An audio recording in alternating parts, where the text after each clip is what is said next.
Hello, Nick Neal. We're just waiting for everyone. You know the score. You know how this goes. We are waiting for everyone else to arrive. Hello, Ben. The usual list of miscontents. Just watching to see when they get here.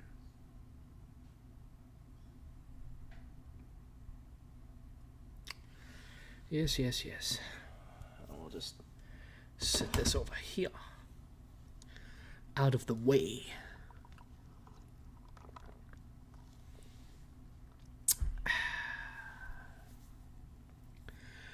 So how's everybody doing today?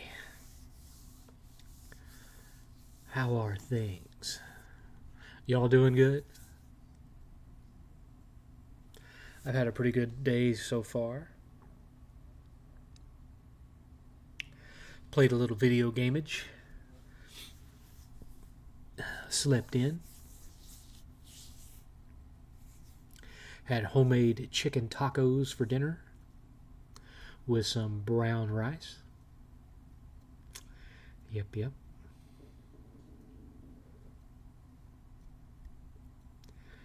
Hello, I will add this stream and watch it later because I'm going to stream on Twitch. Okay, bye.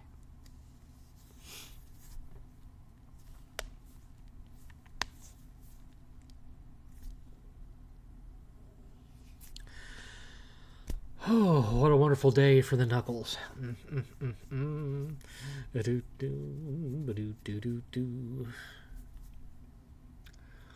Don't everybody rush on at once now. Everybody always waits for the last minute. They don't come in early. Why do I even start this early? Hardly anybody shows up. Well, we all know what the reason is. It's so I can try to diagnose crap that goes wrong. In case my mic ain't working, or my screen ain't working, or the camera ain't working, etc., etc. About to go to a place called the Rum House. Well, I wonder what they sell there. Did you watch the Summer Game Fest? Yes, I did. We'll talk about that. What's my favorite system to collect for? NES. Still got a couple of hundred to go, not including stadium events, because I'll never be able to afford that. Nintendo World Championships, etc., etc. You never know, though. I might be willing to shell out a few grand for little Samson one day. You never know. You never know.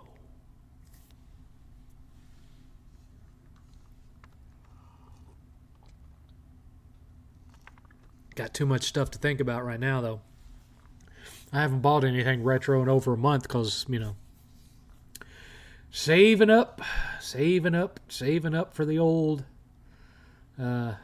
table for 8th. Which reminds me, where are we at on that? Let me pull up my old handy-dandy notepad here.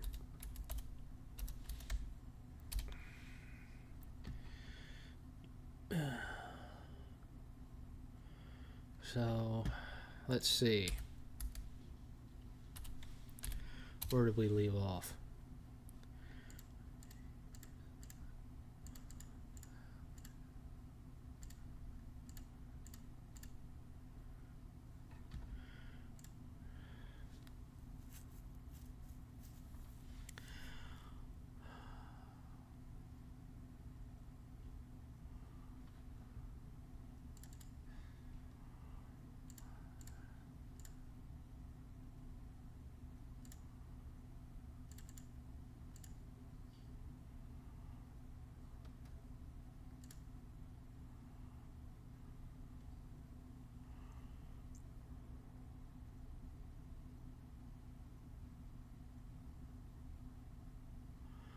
Looks like we're right at 300.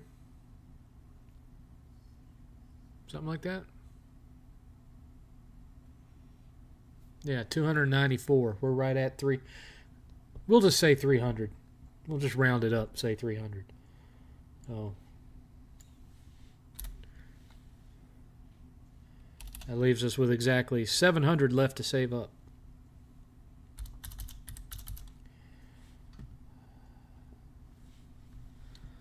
We'll set this to 6, 7, 2025. I'm going to save this.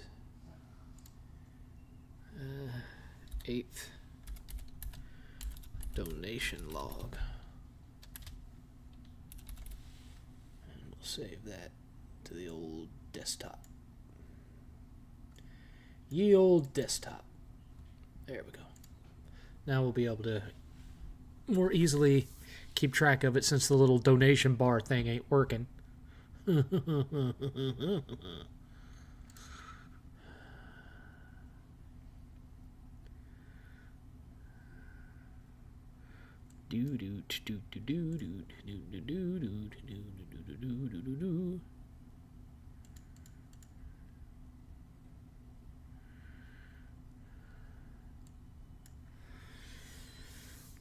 Hi, Tokes. I haven't played on the Switch 2, so I couldn't really say. I just know I wasn't going to buy one. Do you think Arnold's Commando movie is better than Rambo? Better than Rambo 3. About as good as Rambo 2, although there's way more kills in Commando. Same question, different system. What's your favorite PlayStation system to collect for? PS2. I'm excited for the new 007 game and the new Resident Evil game. Yeah, so is 8th. 8th is really jazzed for both of those. Cyberpunk 2077 doesn't look too bad on the Switch 2. I don't know that I agree with you on that. It looks about as good as it did on the PS4 when it launched. Maybe a little more stable. Anyway, we'll be getting the show started in about 2 minutes. Hey, Chris G. How's it going, sir?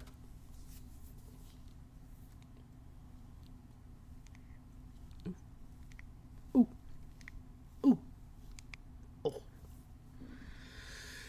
We'll be getting started in about 2 minutes. Dose.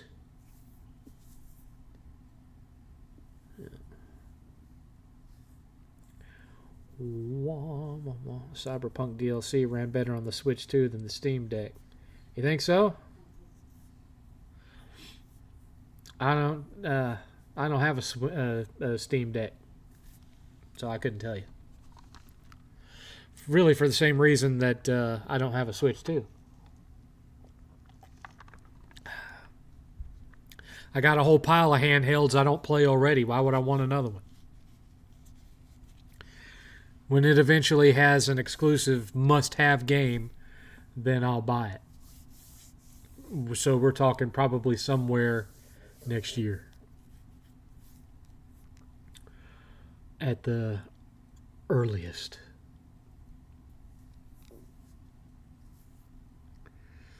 Doesn't look like I'm going to have a problem getting one when I do want one, though. They're in stock all over the place. Do you still have the same passion for gaming as you did when you were younger as opposed to now? Not really, no. And it's not because, well, I have the passion to do it. I don't have the time to do it. Big difference. Hi, Clean Frame. I don't think you're going to have trouble getting a Switch. Seems like most people ain't interested. Well, that's like I said. They're in stock all over the place. So, Best Buy, Walmart, Target. It's not a hard system to find right now. Which I would imagine that has something to do with the price. Anyway, it is Saturday. It is 6 p.m. June 7th, 2025, and this is the 7thCast. As always, I'm your venerable host, your friendly neighborhood 7th. 8th is up there in game room number 2 with his friend. I don't know what they're playing, but they're playing something. Let's see here. You feel bad for the people who waited in line for the Switch? Yeah, it seems kind of crazy to go to those midnight launches when playing Just Cause for the 360? Wow, you went right back on that one. Anyway, it does seem odd for all these people that waited in line all night long to get one, brought out their little tents and stuff. And then you have people just waltzing into the Walmart, and there's a whole rack of them in the shelf,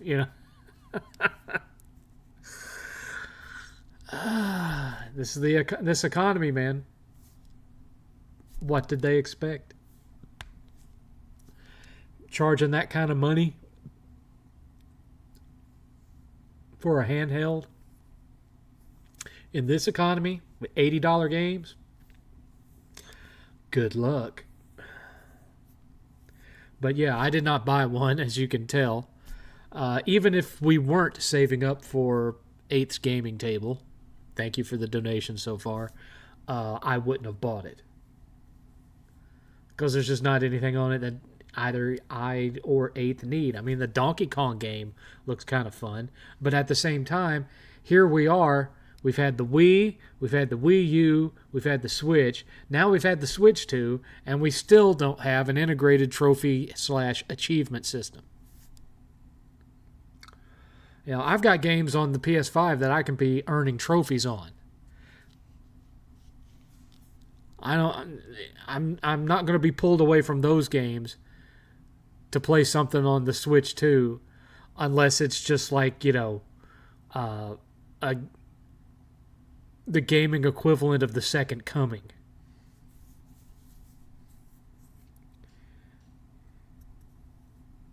Thoughts on the PlayStation Premium service? I've had it for a while now.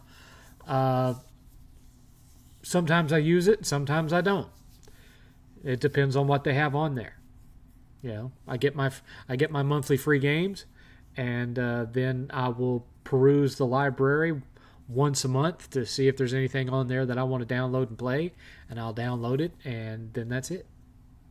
I don't do any of the streaming stuff, so you know I'm not really getting anything out of the PS3 classics because they're streaming.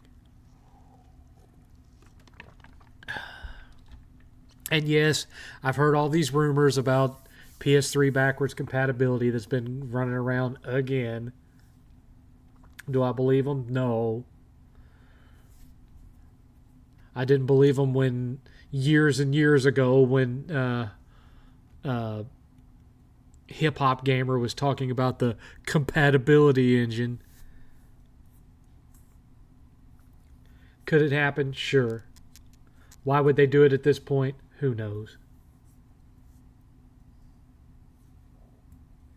There are over 2,000 games for the Switch and no achievement system. Sad. It is sad.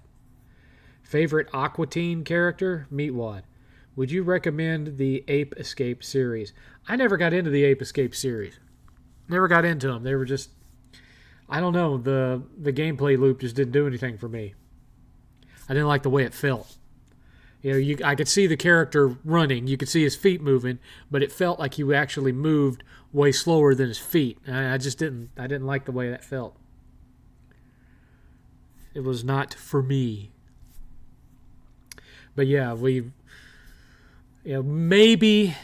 maybe sometime next year when some more titles come out and 8th's tabletop game room is finished and there's nothing else to buy, everything is the way it should be, maybe then we'll get a Switch 2. But there's no need to have one this year. The only way I'd get one this year is if there was some super impossible to ignore mega sale on it for Black Friday. Then I might get one. Or if it was something that 8th asked for Christmas, then I would make things happen. But as far as myself goes, don't need it. Oh, Vengeful Cowboy with $5. Thank you, sir. Appreciate you, Vengeful Cowboy. Let me see here. No, that's not what we need. We need the dollar bill. There we go. Have a dollar bill, y'all. Not much, but it's something. Everything counts, Vengeful. Everything counts. Appreciate you. So that puts us at $45 away from extending the show by 1 hour. Thank you, thank you, thank you. So let me just mark that up here, since I'm going to have to sit down with 8th at some point and figure out why this donation gold bar doesn't do super chats. We'll figure it out eventually. But for now, I'll just keep track of it with my notepad. So we've had $5 donations so far this evening.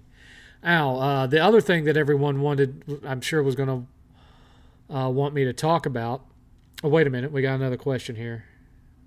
Been watching Baki. It's awesome. I watched some of it. I couldn't get into it. Did you like the Mega Man Legends games? Not really, no. What is your favorite retro platformer out of Donkey Kong Country, Crash Bandicoot 1, Super Mario 64? None. You got to remember, I'm 50 years old. You know, my platforming is like, you know, Mega Man 1, 2, and 3, Ninja Gaiden 1 and 2, Bionic Commando.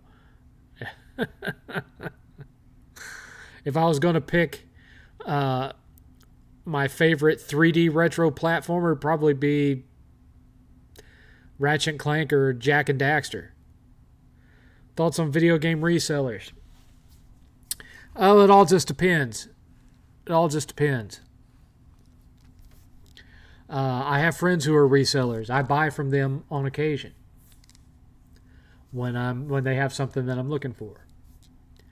Resellers are what make conventions work. The thing about conventions, though, is you got to you establish relationships so you can wheel and deal and you can haggle and bargain.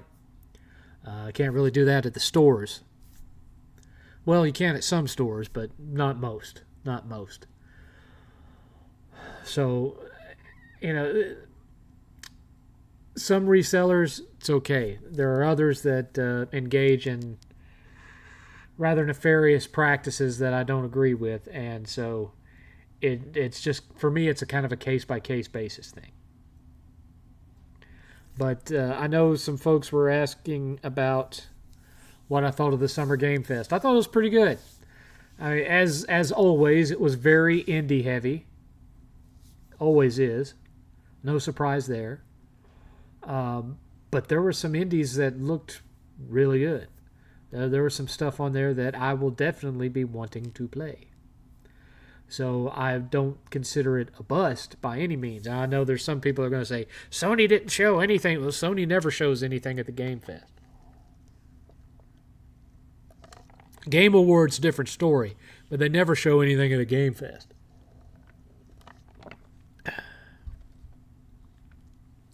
I think the biggest question, really, as far as this general time frame, not specific to Summerfest, Summer Game Fest, whatever the hell, is where is Wolverine?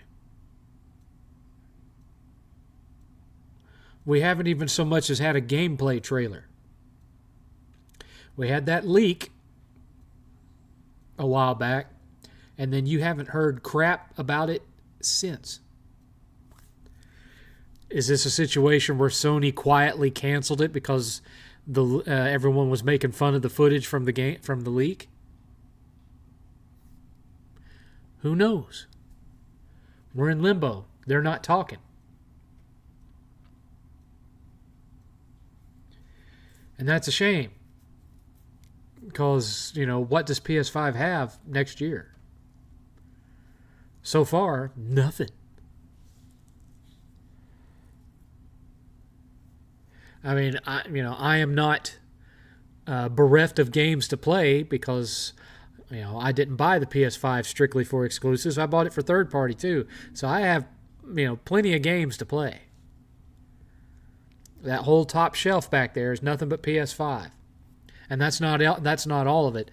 That's maybe half. The other half are upstairs in 8's game room. I mean, we have somewhere around 150, close to 150 PS5 games. So, you know, we have plenty to do. Don't worry about that. And that's not even getting into all the PS4 games that we never got around to playing. Let's see. I just got through watching Serenity and it still holds up. Wonder what you gave it out of 7. I didn't feel right in giving it a review score clean frame because I didn't watch the show. I wasn't a big fan of Firefly, so I watched Serenity, but I don't feel right in giving it a review because I'm not a fan of what it is an extension of. It's the only convention I ever went to was this model train one my dad took me to. Well, you're missing out, son. Video game conventions are a blast. Indie games can be great.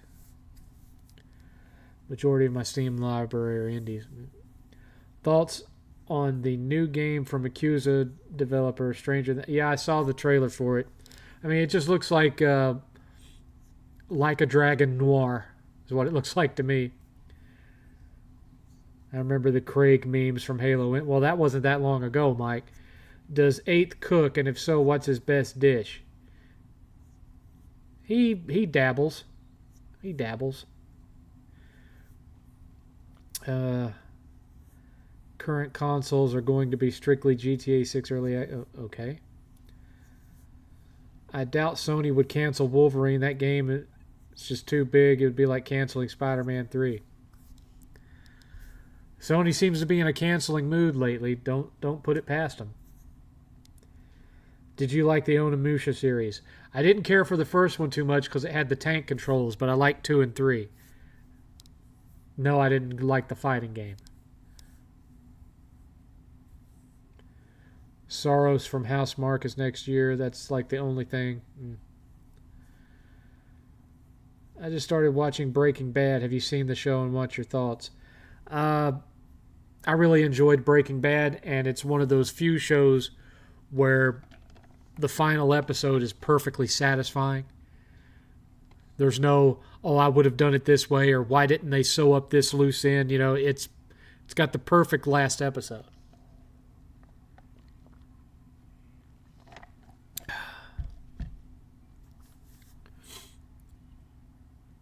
No, I'm a fan of Breaking Bad.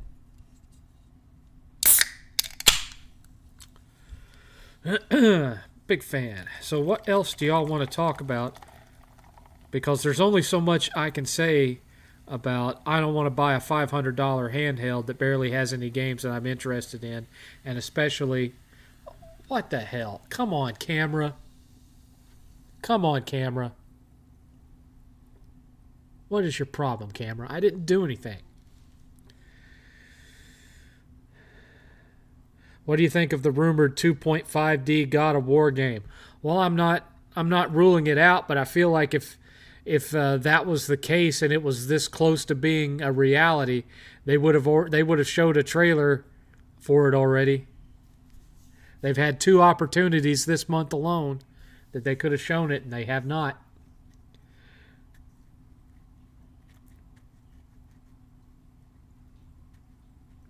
Would you say that arcade gaming set the standard for household gaming consoles?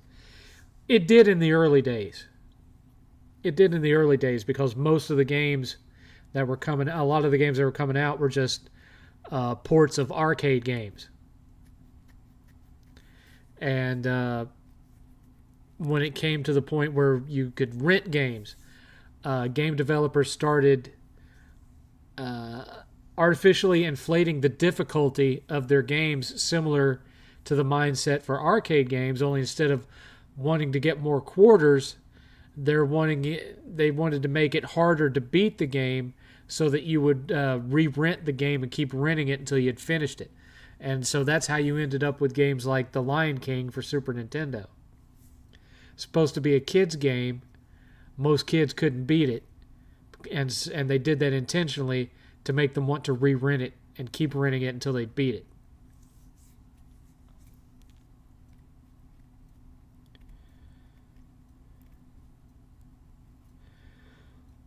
I believe the Wolverine game was a psyop made by Sony to confuse and dismay.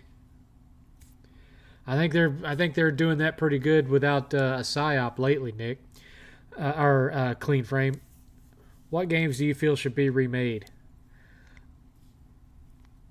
Games that would benefit from modern control schemes, pretty much. Like, you know, it's good that they're remaking the Resident Evil games to where we can play them without the clunky ass tank controls.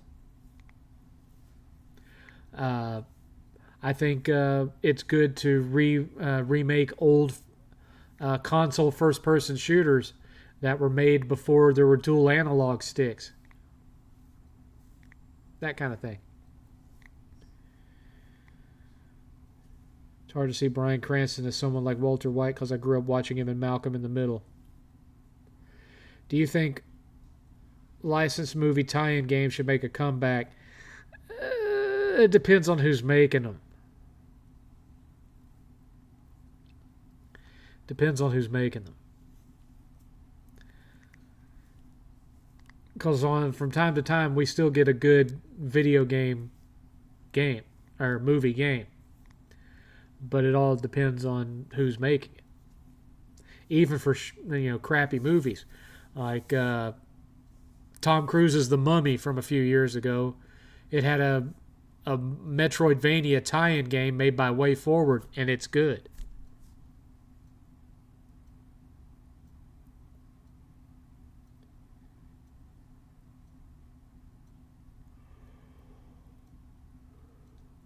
Should they remake the Uncharted game on the Vita? That would be an idea.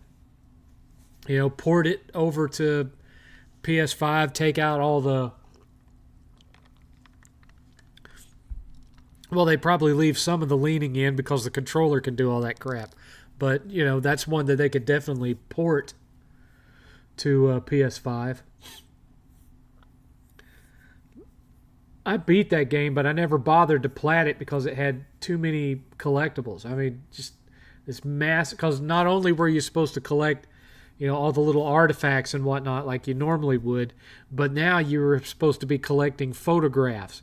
While you're getting into these dog fights and stuff, all these gunfights, you're supposed to be looking for these photograph opportunities to take pictures. And it was stupid. It's just another example of throwing in a useless mechanic to show off the Vita's hardware.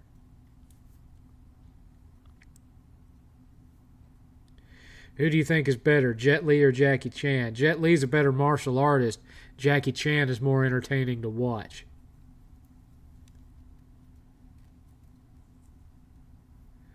That's my story, and I'm sticking to it. Anyway, continuing on to catch everybody up who's not a weekly regular, we are currently collecting donations to purchase the tabletop gaming table for 8th's tabletop gaming room that is still currently under construction. This is a $1,000 table when you include all the accoutrement that comes with it. And so we are currently at $300 donated out of $1,000, so we have $700 to go. Now, the way this show works is once we hit $50, that extends the show by 1 hour. Then you hit another 50, it extends it by another hour. And so the maximum I will stay is 6 hours, and we have to hit 150 for that. Currently, we are at $5 donated, so we are $45 away from extending the show by 1 hour. And all of it is going to that table because we're not going to do the game room tour until that room is finished because we want to show all of it. So you won't get the Casa de 7th 2.0, actually 3.0, Casa de 7th 3.0 game room tour until that table has arrived. So that's what we're gearing towards right now. Anyway, keep your questions coming, folks. Keep the questions coming. You know how this show works. You know how this works. I usually have 1 or 2 topics that I want to talk about, and I knock those out in like the first 5 to 10 minutes usually, and then the rest of the show is Q&A. So keep your questions flowing, because right now we ain't had nothing since Nick Neal asked me about Jackie Chan. Nintendo from Clean Frame. Nintendo ran into slight controversy this week by only considering Hunter Schafer as the role of Princess Zelda, and conservatives' heads are exploding. What's your take on this situation? Seventh. Uh,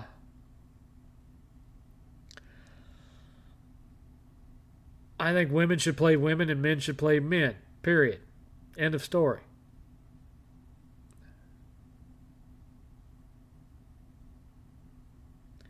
What would you say is the difference between a younger gamer such as myself and an older gamer like you? Uh, Pounds per square inch and arthritis.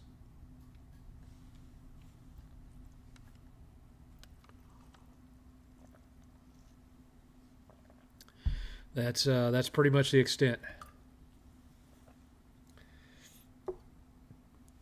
Of course, there's going to be some philosophical differences, some gameplay experience differences because I grew up in a different era than you. So there's that, but it's mostly just fat and arthritis. Maybe even a little bit of dementia in there too. You never know. You never know. Who can say once you hit the big 5-0, you just can't say. You just can't say.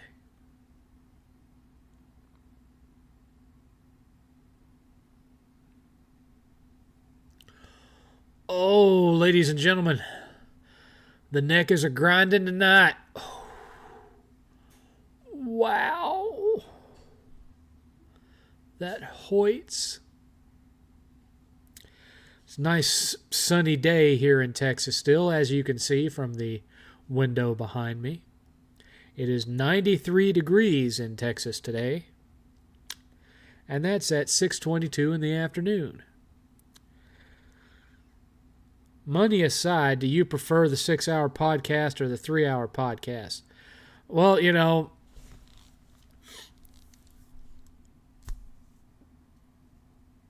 15 years ago, I could have sat all night and talked. It wouldn't have bothered me. Yes, the donations help out a lot, but the 3-hour are much better on my back and my stomach. Let's just put it that way. My first console was the PS1. What was yours? A hand-me-down Radio Shack Pong clone was my first console. All it played was Pong on a little 13-inch black and white TV. The new Wolverine game is doomed from the beginning as it's going to be a popcorn movie like modern God of War.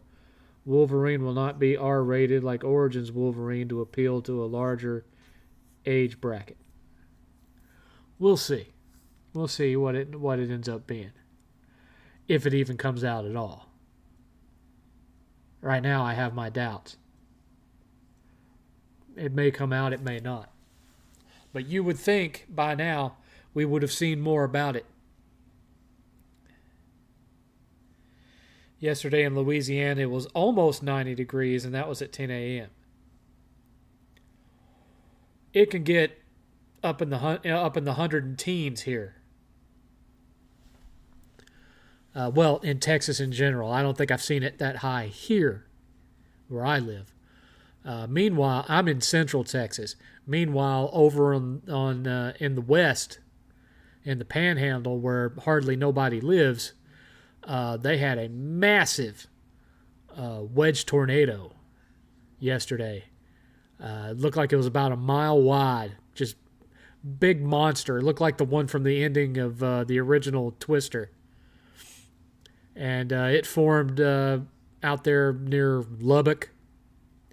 I don't know what kind of damage it did because it formed out in like farmland. So, I don't know if there was a tremendous amount of damage or people hurt or whatnot, but it was a great big one. There's footage of it on YouTube.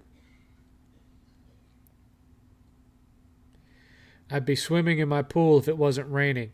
I'd love to have my own pool. Unfortunately, they don't allow them here because there's a community pool run and funded by the HOA, which when I say funded by HOA, I really mean funded by us. But I don't use it because I'm fat and I don't want to be floating around other people in said pool. So I just don't use it.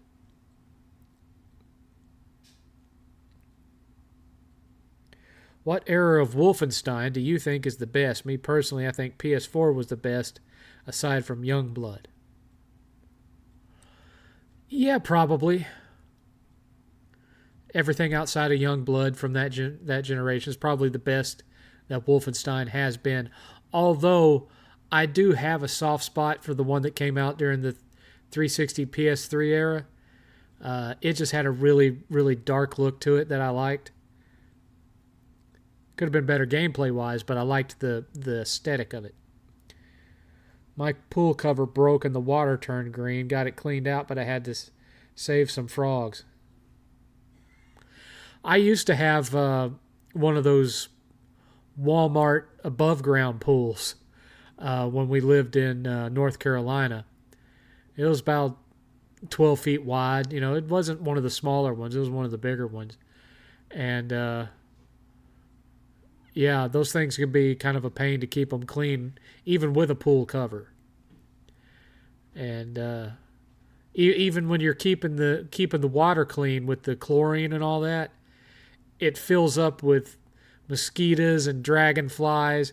And so yeah, it was always kind of a pain because the first thing we'd do when we took the pool cover off would be to wade through the pool, fishing all the dead bugs out of it before we could just enjoy the day. You know, and of course we had our tiki torches that was supposed to keep the mosquitoes away, which totally didn't.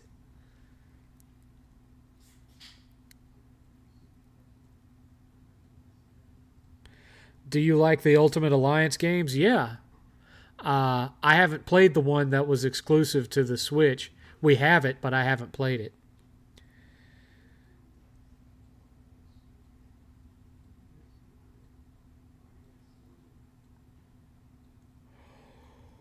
Would you better Marvel or DC?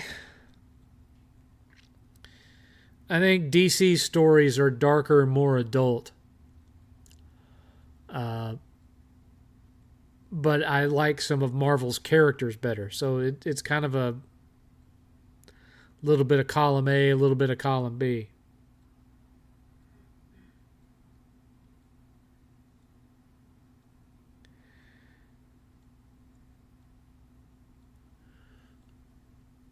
Yeah, that's what I said.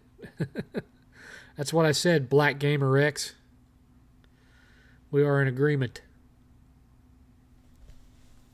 Ooh. Back is kicking in a little early this time. You weren't lying. That tornado was you. Yeah, I know. Thing was ginormous. That's why I'm glad I live in Central Texas, because for the most part, we don't get them that big around here. The last time we had a tornado that was that big was almost 30 years ago. And that was the one that hit Gerald. That was an F5. Completely destroyed an entire neighborhood. When I say destroyed, I mean that there wasn't even debris. It was just the concrete slabs were all that was left. And even then, some of the concrete was ripped up and gone. And they didn't find survivors, okay? They found chunks of survivors. Because first, it twisted their skin off of their body like a pretzel, and then it ripped them apart limb from limb. So they just found chunks of all these people from this neighborhood lying about. It was terrible. Absolutely terrible. And that happened in 1997.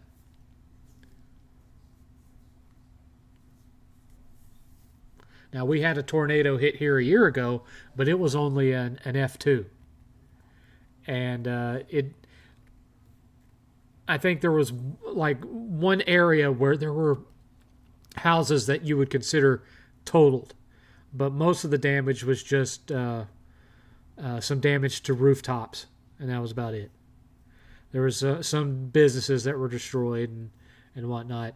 My neighborhood didn't get a direct hit from it. My neighborhood was just hit by straight line winds. And those winds tore up some people's roofs fairly good in this neighborhood. But because I sit right at the edge of a cul-de-sac. It was a west to east wind, and so my neighbors' homes basically blocked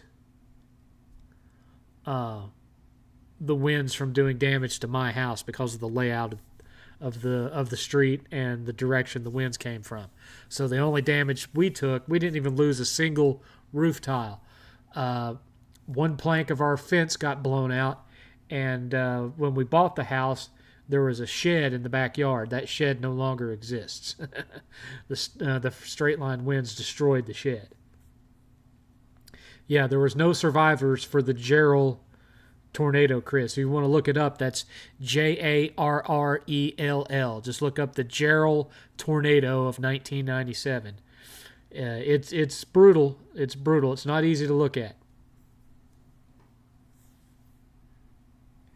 Do you own the backwards compatible PS3? Yes, we do. We have a 60 gig fat. We have multiple PS3s. We have the 60 gig fat, the slim, and the super slim.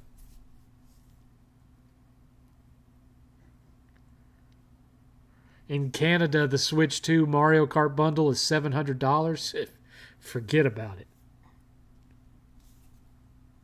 Have I ever been hit by a hurricane? Multiple times, because I spent about 10 years living in Florida. In fact, I used to work at an office that was in Tampa Bay, and it sat right on this little inlet, and I could go outside. It was like a multi-story office building with a car garage in the basement. And I could walk outside of that building and walk over to that inlet and see manta rays and dolphins swimming around while I was sitting there having my cigarette. That's what I did for my lunch break. I'd eat my lunch, and then I'd go outside and I'd watch the dolphins while I smoked a cigarette. And one time there was a hurricane coming. It was a great big one. And I don't know how to describe it, but the smell of the air, the ocean air, was different. And it was warmer. It was very warm air coming in off of the Gulf. And I will never forget that. And I drove home that night when the storm was only a couple hours away. And at the time, I lived a good ways from downtown Tampa. I lived a good ways from where I worked. I lived actually up around, I'm not going to tell you, but I lived up around where Solid Rev lives now. It was where I lived. And by the time I got home, the fam had packed up all their stuff. And so we fled. And we went right up 75 into Georgia, and decided once we got to Valdosta, well, we've driven far enough, we're going to get a hotel room here in Valdosta. So we got a room in Valdosta. And what does the storm do? It was supposed to go directly across the state from west to east and then go up the east coast. Instead, it went from west to middle of Florida, then did a 90-degree turn and shot north right up the center of Florida and hit Valdosta. So what happened? We ended up being at a hotel room with no electricity. And so after the hurricane passed, we were actually living for a couple of days in the Walmart because they had air conditioning. And 8th was just like little baby. And so after that passed, we decided to get back in the car, and we drove back all the way back to where we live, which was about a 3-hour drive. And, the house was still there, but there was no electricity again. And so we were basically hanging out in the Walmart there, too, for a while, and eating off of National Guard provided bottled water and MREs. So, yeah. Of course, 8th was too young to remember any of that.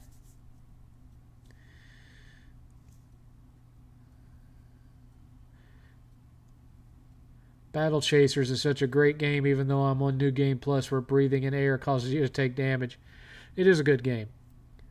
Only hurricanes that got me in Ohio were like in 2008 with and Helene last year. We got hit several times when we were living in Florida. I have lived in New Orleans my whole life, and I was 6 when Katrina hit. That was what, 2004? Katrina was what, 2004? So that would have been, 21 years, almost 21 years ago. So that would have been, let's see here. I would have been, 29? Something like that when Katrina hit. 8th was like a year old.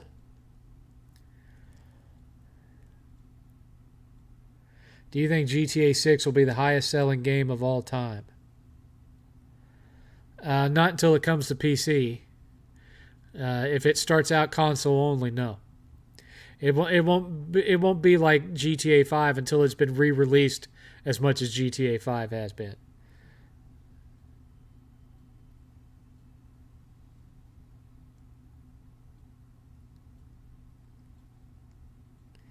The reason gaming went downhill was when it became mainstream and popular. Not necessarily.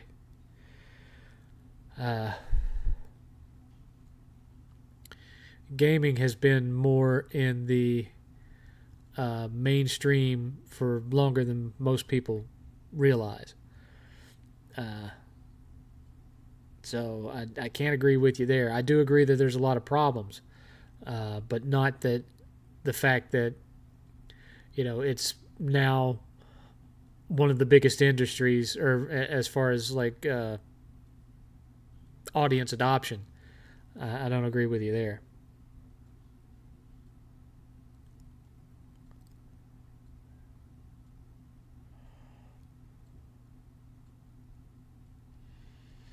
Sucks to see that people who said they weren't going to buy a Switch 2 like Mudahar ended up getting one for review purposes. Well, he saw all that AdSense money dancing in the peripheries of his vision, and he realized he'd be shooting himself in the foot. I had no such concerns. What got me into making YouTube videos? I was out of work and I was bored, and I started watching. I discovered the Angry Video Game Nerd and on Destructoid. And that was back when Destructoid was still a decent website to visit. And over in their sidebar for these linked AVGN videos, because AVGN was on, I think, Screw Attack at the time, but when he had posted new videos, they'd get linked on Destructoid. And over on the sidebar, I saw a thing that Destructoid used to do called Fanboy Friday. I opened it up, and the top video was a video from El Prezador. And so I started watching it and listening to it, and I was like, look how much attention this guy's getting. I could do this, and I could do it more convincingly because I actually know what I'm talking about. And that's how I got into it. I tell you what, though, it was not easy getting into it because, I didn't have a digital camera or any of that kind of thing. The only kind of camcorder I had at the time was a mini DVD camcorder.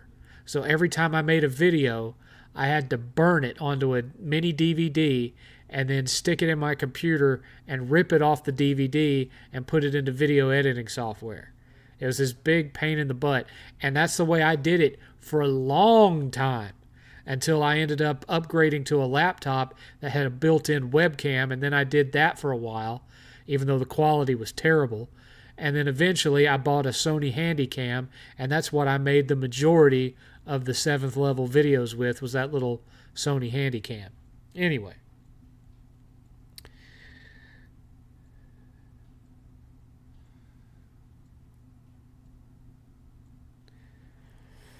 Living in Houston during Katrina? Like all the YouTubers are said to cancel Disney Plus after Gina Carano got fired but kept it anyway. Well, yeah, because they had to be able to make ad money complaining about the next thing. Do you think Chef Ramsay is funny, and would you try his food? No, I don't think he's funny, and it would probably be out of my price range.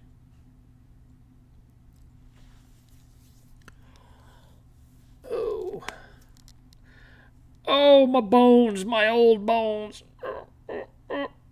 Oh.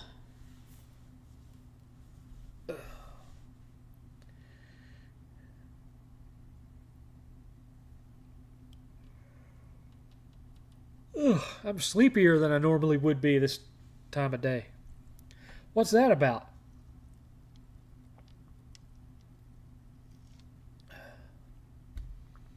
Yo, 7th, I've been watching for about 10 years and, well, you erased it. I started to read it and you deleted it. What were you afraid of there?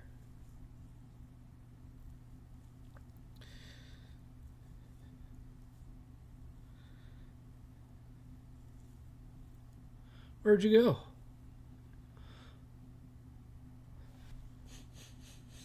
Doth I offend?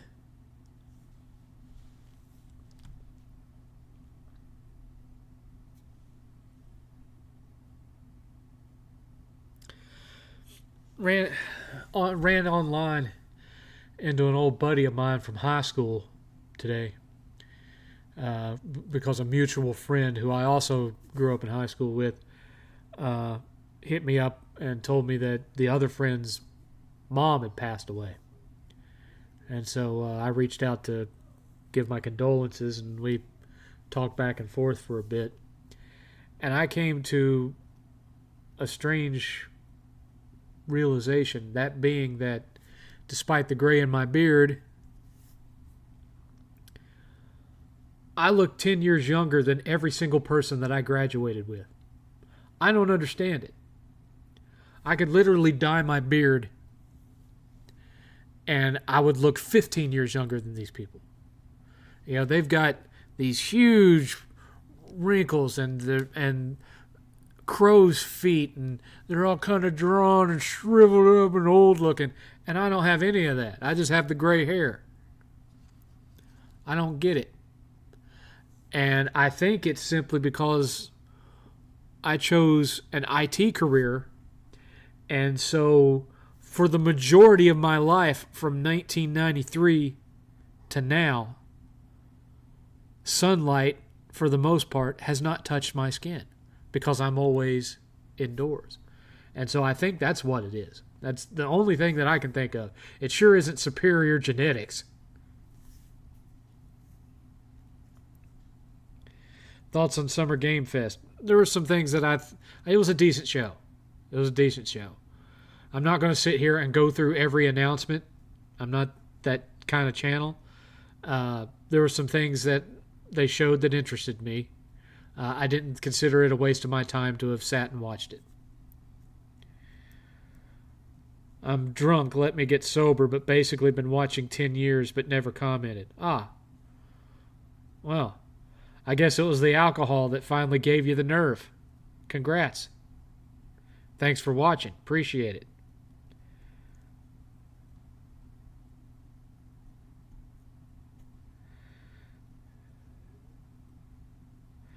Yeah, I was just about to say, because you're pretty much always indoors. Yeah, even when I'm off.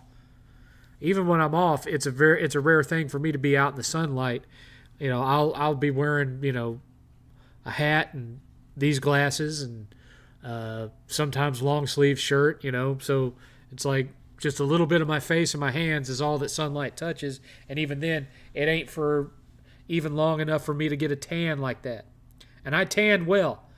I'm not the kind that burns. Not unless I've been overexposed severely, like what happened to me in 1995 when I got sun poisoning. But all throughout my childhood, I was actually a big outdoorsy kid.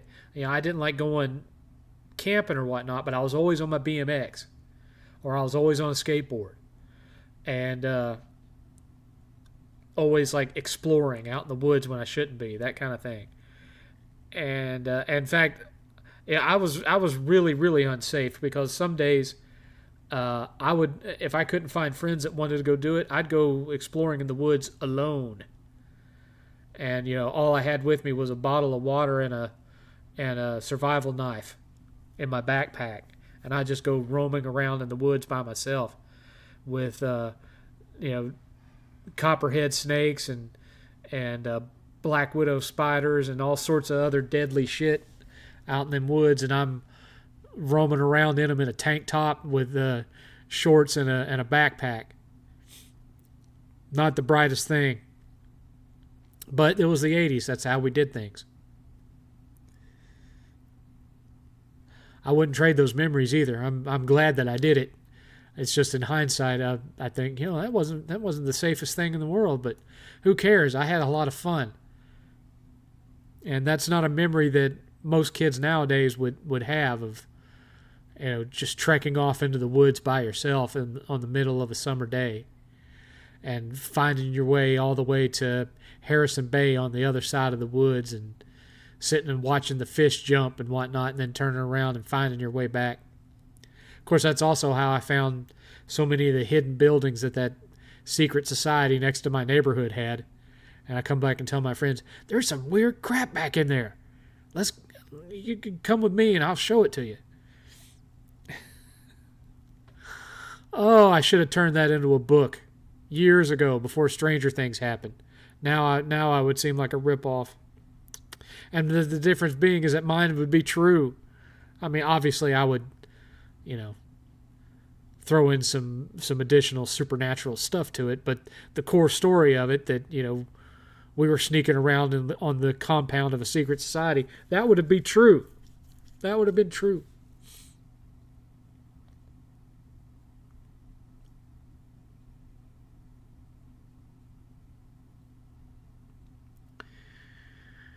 I've been a fan since your Xbox One review that got 1 million views. Yeah, a lot of people discovered me with that one. Do you guys have an air hockey table? We'd like to have one. We've talked about maybe putting one in the garage, since one thing you'll learn about Texas, nobody has basements, so everyone uses their garage as an additional room, and a lot of times a storage room. So you'll see people all through this neighborhood roll their garage door up, and it looks like hoarders in there. Our garage doesn't look like that. We keep it fairly clear so that if they're predicting really bad hail, instead of buying hail covers for the cars, we just roll the cars in the garage. But eventually we've talked about making that an additional gaming space and having a pool table and an air hockey table and some other stuff in there. So who knows? Maybe we will, maybe we won't. Do you listen to black metal bands? Not really. Not my thing. I'm from the UK, and I like the music all right. It's the vocals that don't do anything for me because it's not singing. It's not. I like my lead singers to actually sing.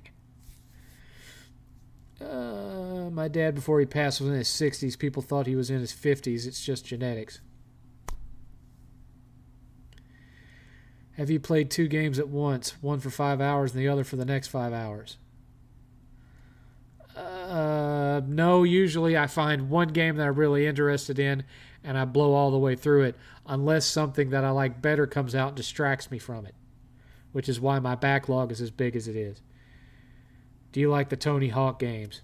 They're not my favorite, but they're okay, especially soundtrack-wise. What's 8th's favorite hack and slash? You'll have to ask him. Parents know better nowadays to not let kids run wild in the streets. We ran wild in the streets. All my friends are still alive. We even tried to blow each other up with fireworks. Didn't even get singed. Well, one of the neighbors' cars got blown up, but no one was in it. We weren't close to it, so I mean, It was fun, but there was danger at every turn. We didn't think about that. We didn't think about the danger factor. We just thought about the fun. Watch this.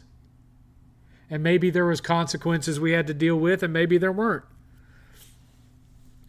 Like going down a steep incline on my BMX and not taking into account how much drift I was going to have to make it around that corner, much less not being able to clear myself in case a car was coming around that corner. But I did it anyway. And luckily there was no car coming, but I still ended up not being able to drift well enough and slid across the asphalt on my bare leg.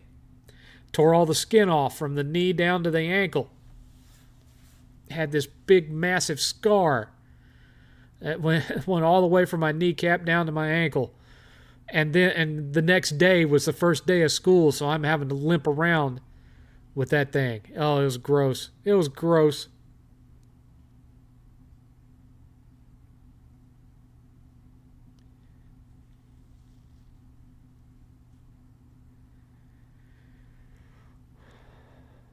Thoughts on the God of War Metroidvania rumor? I would enjoy it if it were true, but, you know, if they had something that was far enough into development for them to be able to leak it and talking about how it's going to be an imminent release, why not just throw the trailer out there? I have questions.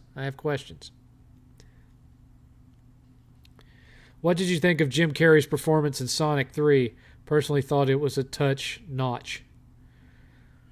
It was Jim Carrey. I mean, you know, if you've seen Jim Carrey in the past, you pretty much know what to expect. And in that regard, it didn't disappoint. You know, I'm not a super fan of the Sonic movies, but I don't dislike them either. They're entertaining. I get a laugh out of them.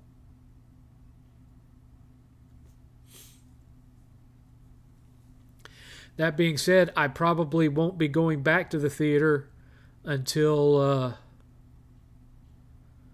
Superman. I don't think anything else is coming out between now and the release of Superman that I care to see. I don't think. I mean, if there is anything that I'm not thinking about, you know, let me know. But I don't think there's anything coming out between now and July 11th or whatever when Superman comes out that I give a crap about. Pipe or cigar? Neither. I don't smoke. I quit. I don't even vape anymore. Quit that too. Liar, Liar, that was a pretty good one as far as Jim Carrey goes. Probably one of the best.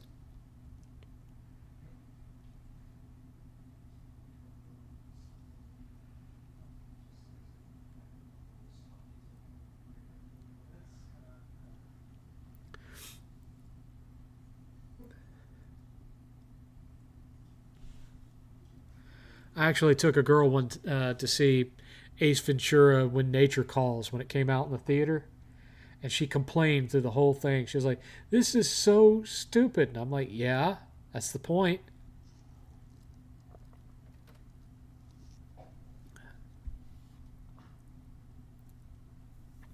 What did she want to take me to see? That boring ass Keanu Reeves movie, A Walk in the Clouds or whatever.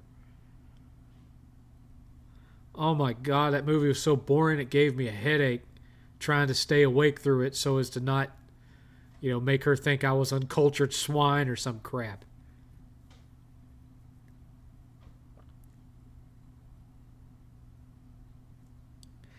Thoughts on comedians who take on serious roles to try and be taken seriously. Sometimes it works out and sometimes it don't. Like when Keenan Ivory Wayans did that action movie where he was supposed to be a Marine or whatever. We don't plan, we improvise. I don't remember the name of the movie, but it was not good. It was not good. Never mind the fact that before Passenger 57 hit, you know, Wesley Snipes was mostly doing comedies like Major League. In fact, when Passenger 57 did good, he wouldn't come back for Major League 2, so they hired a different black actor to replace him as that character, and they made fun of him in that movie in Major League 2, if you go back and watch Major League 2. But Wesley Snipes successfully transitioned from comedic roles to action roles. So Jim Carrey did pretty good with the movie Number 23. That movie was terrible. Not so much because of him, but the plot was just ass. New Happy Gilmore 2 trailer. It looks good. Not as good as the original, but it looks... We'll see. You remember they tend to include the best bits in the trailer, so I'm reserving judgment till I've seen the whole thing. How do you feel about Borderlands 4? I am concerned. I mean, the gameplay looks fine, but it's the same writer as who wrote Borderlands 3, as I understand it, and the script to Borderlands 3 was trash.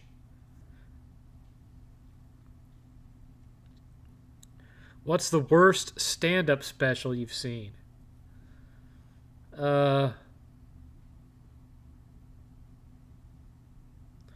That Amy woman, I can't remember her last name. She did one, and it was terrible. It was on Netflix. Switch 2 battery life worse than the Switch OLED. Really? It's terrible. Oh, goodness. Goodness me. We have 30 viewers. Astounding. For me, that's astounding. That's astounding. You know, when I first used to do this show, way back in the day, I'd get, 100 viewers or more. Now I'm amazed by 30. Amy Schumer, yeah, she was god-awful. Terrible. Absolutely terrible. Carlos Mencia was crap too, but Amy Schumer takes the cake. Oh, man. She is a very unamusing woman. Not attractive either. Doesn't have much going for her, Amy Schumer. Yet she still keeps getting jobs. Might as well wait for Switch 2 revisions for better battery life and an OLED. There's an article showing AI is already out of human control. Here we go. Well, it's not like they weren't warned. Seven, did you see any weird stuff in the compound? Yeah. They had their own private dock onto Harrison Bay, and there were always crates of stuff coming in from the boat on that dock. And near the dock, they had this weird little shrine thing that was round, and it had some stuff in Latin written on it, and there was statues around it that looked kind of like they were only like maybe yay big, but they looked kind of like the owl and that you see in that footage from the Bohemian Grove where they're all standing in front of that giant owl statue. They look like little 3-foot tall versions of that. Kind of weird. We found a shack that was absolutely packed to the ceiling with old TVs going all the way back to like the 50s. Have no idea what those were there for. Just weird stuff like that. Dozens of buildings just hidden in the trees. Didn't even have paths that you like a dirt road that you could drive to them. You had to walk into the forest to get to them. But they weren't abandoned. They were still being used. I don't know if they were trying to keep it. I mean, it couldn't have been satellite because we're talking about 80s. And I mean, yeah, they had satellites in the 80s, but they didn't have spy satellites that good. Just weird. No achievements on the Switch 2. Yeah, I know. It's one of the reasons I'm not interested in it. Controversial opinion. There are not and never have been any good female stand-up comedians. Oh. I thought Lisa Lampanelli was funny. I don't know if she really counts as female, but technically she is. She has original parts down there. So there's been times where Lisa Lampanelli made me laugh.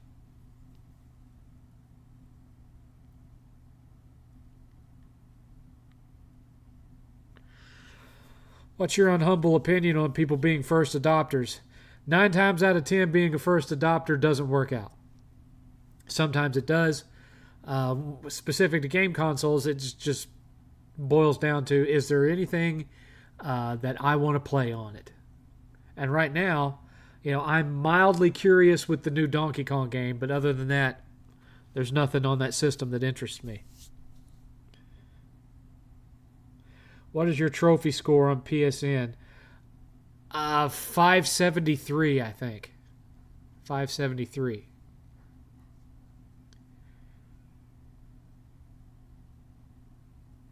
While you still can, if you're young, I'd save up for land, get a chicken coop in the wilderness. Yeah, it's kind of looking that way, don't it? Buy up a plot of land and build a off-the-grid compound.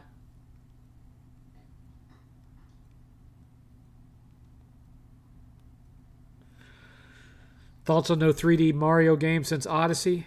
It is odd. I mean, but then again, NES, we got 3. SNES, we got 2, and the second one was barely. N64, we got 1. GameCube, we got 1. Wii, we got 2. Wii U, we got 1. So, it's kind of been disappointing ever since NES, when we got Super Mario Brothers 2 and 3.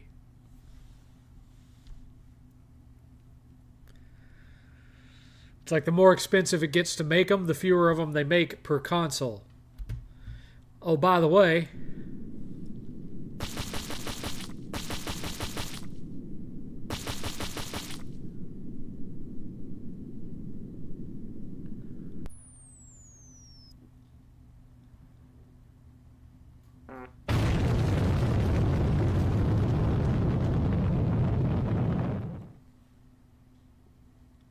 we have 2 hours remaining. We have had one single $5 donation from Vengeful Cowboy. Thank you, Vengeful Cowboy. We are still $45 away from extending tonight's show by an hour.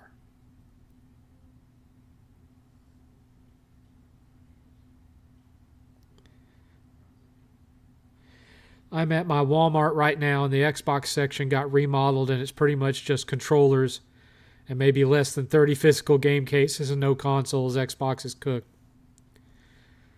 Yeah. It's crazy that hackers found an exploit for the Switch 2 within a day. Yep. All that DRM, we're going to brick your system, got hacked in less than 24 hours. That's pretty funny. That's pretty funny. They deserve it. Nintendo's been getting really draconian lately. They're not but then again, they were kind of ruthless even when I was a kid. With the whole third-party control that they placed over so many developers.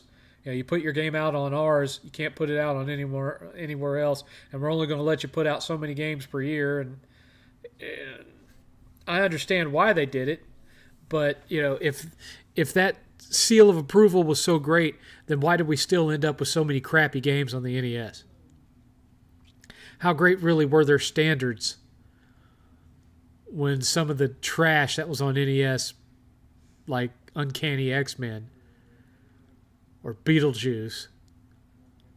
Yeah. How was LJN even allowed to put out games on the NES if the seal of approval was really all that extensive? I don't know. That's the kind of things I ponder when I'm sitting on the toilet.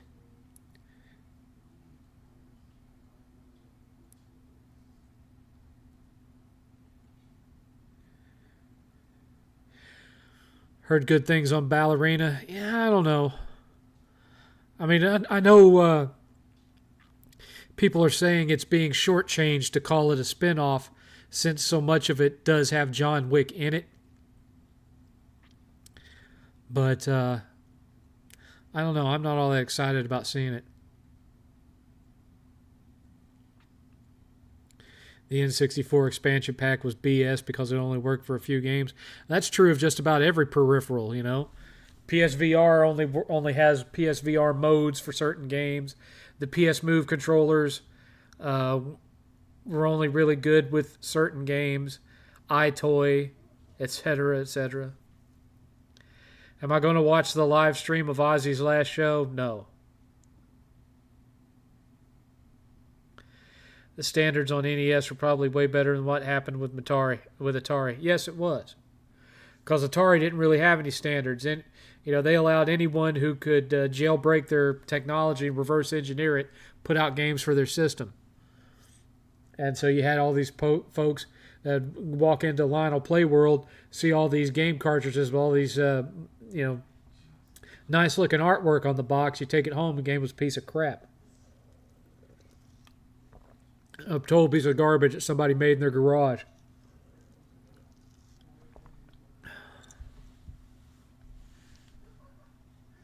Which, I mean, obviously most Atari games were simplistic. You had a few that were more complicated, like E.T., Raiders of the Lost Ark, Sword Quest, that kind of thing. Krull. But most of them were pretty straightforward one-screen games. And so you were kind of used to buying stuff that was on the simpler side. But that still didn't mean that you couldn't have really fun, good games and bad ones. True, most of the really good ones on Atari, not all, you know, you had standouts like Pitfall and what have you, but most of the really good games on Atari were space-based shooter-style games because that's what all the rage was on the arcade at the time.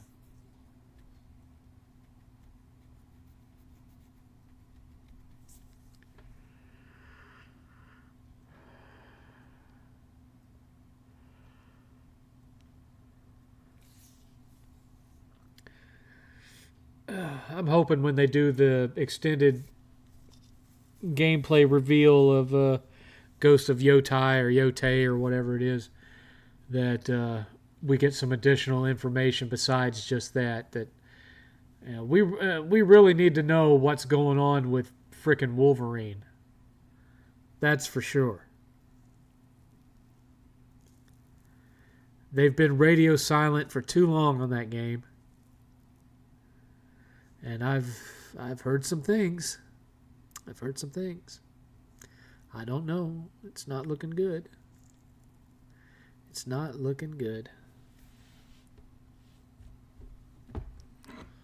Let me just check something real quick here.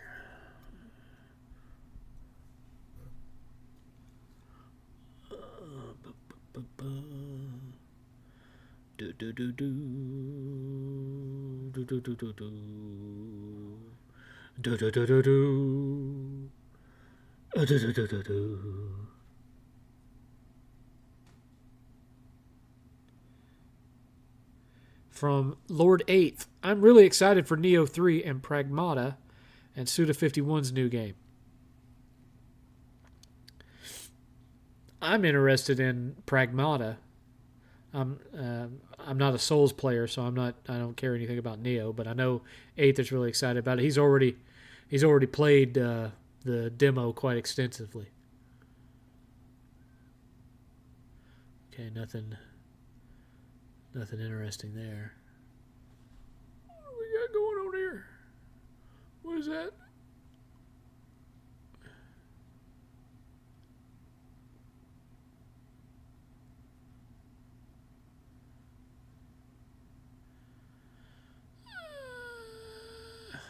Nah. Nothing good. Nothing. Oh, you 100%ed the demo. Okay. What things have you heard? I've heard that they've swapped game directors around. I heard that at one point they started over on it. I've heard that one of the reasons Ted Price or whatever announced his retirement when he did was because of how bad the game was going. I don't know if any of it's true. That's just stuff that I've seen.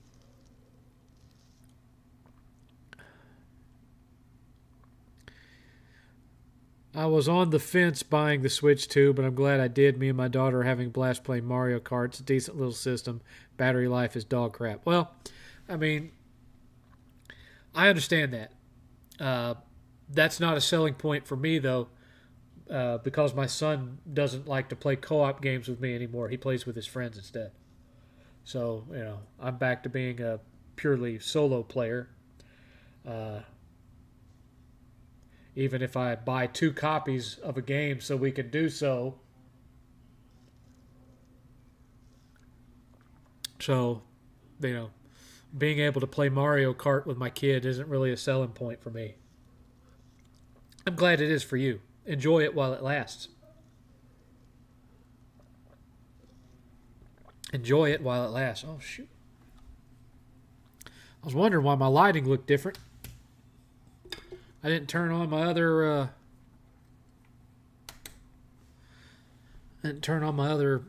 black lights.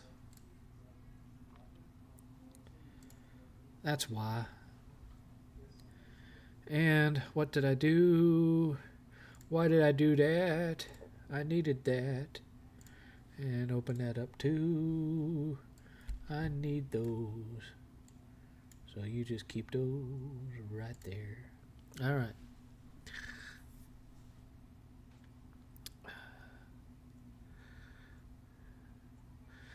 I really like No More Heroes and Lollipop Chainsaws, so I'm going to pick up Romeo's a Dead Man Day 1. It looks interesting, but I've enjoyed Suda51 games. I've never loved a Suda51 game.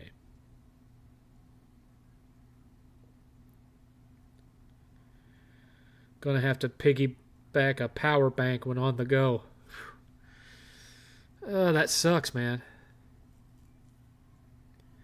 Sony maybe doesn't have anything because of the live service stuff. Pull a Sly Cooper, Ratchet Clank, shorter games. That's your best move. Well, that's part of the problem. One part of the problem is Jack Ryan or whatever threw so much of Sony's development power into live service games. Mainly because they thought they were going to need that to compete with all the purchases that Microsoft was making, and that Microsoft was going to have Call of Duty and this and that and the other thing.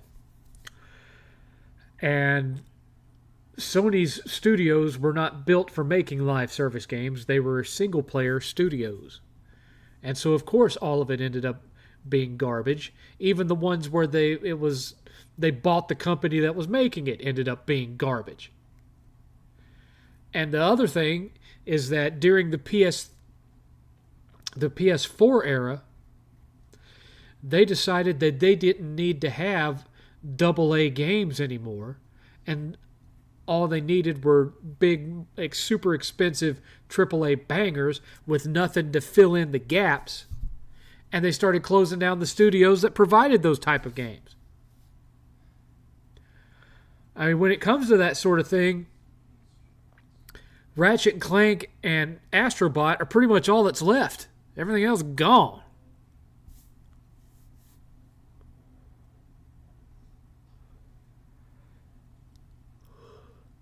And during the PS3 era, Sony invested a lot more in third-party exclusives too, like 3D Dot Game Heroes. That's a great game. It's a shame it's never been ported or re-released, because there's a lot of folks that just never have gotten to play it because it never made it off the PS3. Well, it's great if you like Zelda clones, because that's definitely what it is.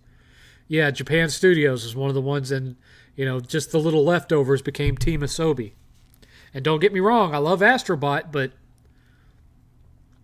we could have 2 or 3 Astrobots a year if they hadn't shut down some of the studios they shut down.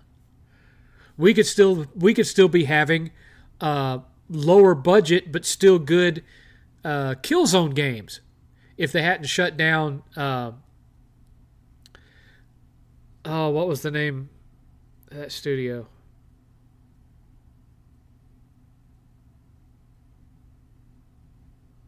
It was their Europe. They had a European or a different studio. The people that make Horizon Zero Dawn, they're the ones that made Killzone, and they had a secondary studio that was in England that did the mobile versions of their Killzone games. And when the Vita died, they could have just transitioned that company into making single-player Killzone games that could have been AA releases. But they didn't do that. They closed that studio instead. Yeah, the studio that made the Vita kill. No, they didn't make the Gorilla Cambridge. Exactly. They didn't make the Resistant one. They didn't make Resistance Burning Skies for the Vita.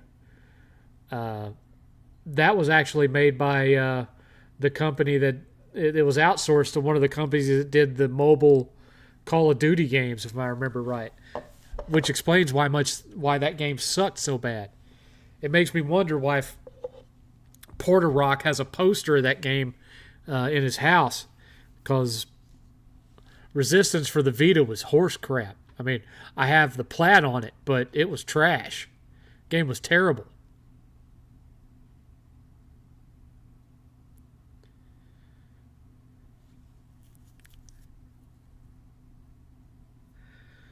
Yeah, there were a lot more first-party multiplayer offerings during the PS3 era.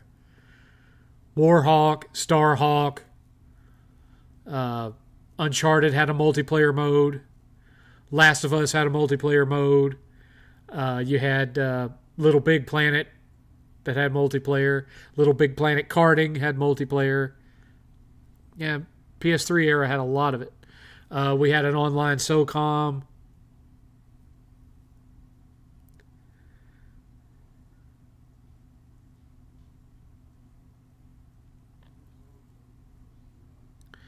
PSVR 2 feels worse compared to PSVR 1 game-wise. Well, yeah, the library's not near as big. You know, they could easily fix that by just porting a bunch of the PC games over to it. But, you know, I guess maybe they feel the install base doesn't warrant the development costs. I think Porter Rock has that poster just for the sake of it. I don't think he played that game. Who knows? Switch 2 people already have stick drift. New pair, $90.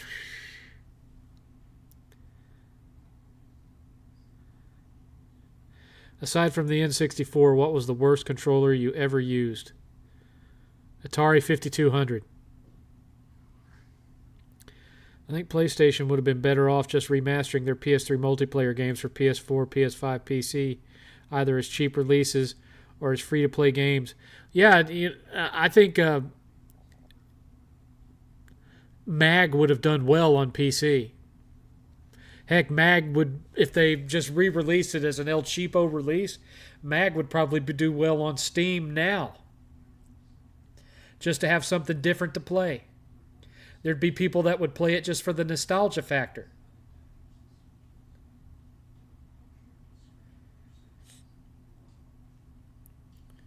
That would be cheaper than spending billions on garbage live service titles. Exactly. Heck, even God of War Ascension had multiplayer on PS3. It was garbage, but it was there.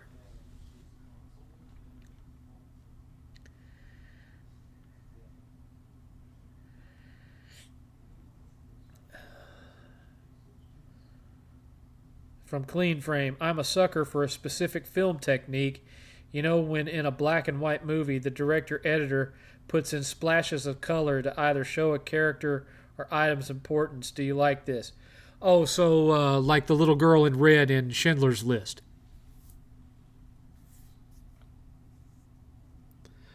Sometimes I think it works, like in Schindler's List. Sometimes I think it's overdone. Like, for example, I wish there was an all black and white version of Van Helsing instead of just the opening scene. I think that would be neat.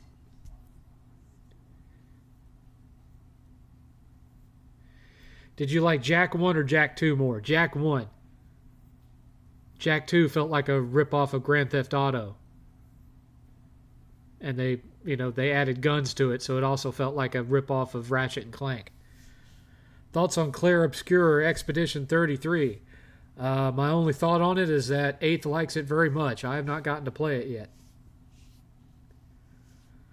yet. From Dizzy 123, Warhawk, Starhawk, Killzone 2, God of War multiplayer, Mod Nation Racers, etc. Yeah, but Mod Nation Racers was crap. There are a lot of titles that PlayStation could remaster for cheap, make money. I mean, Mod Nation Racers, if they remastered it, might be good now, but on PS3, its performance was trash. I mean, I reviewed it way back then. I showed why it was such garbage. It's a garbage game. The performance on it was just terrible, and the rubber banding was god-awful in that game. Worse than any Mario Kart I've ever played.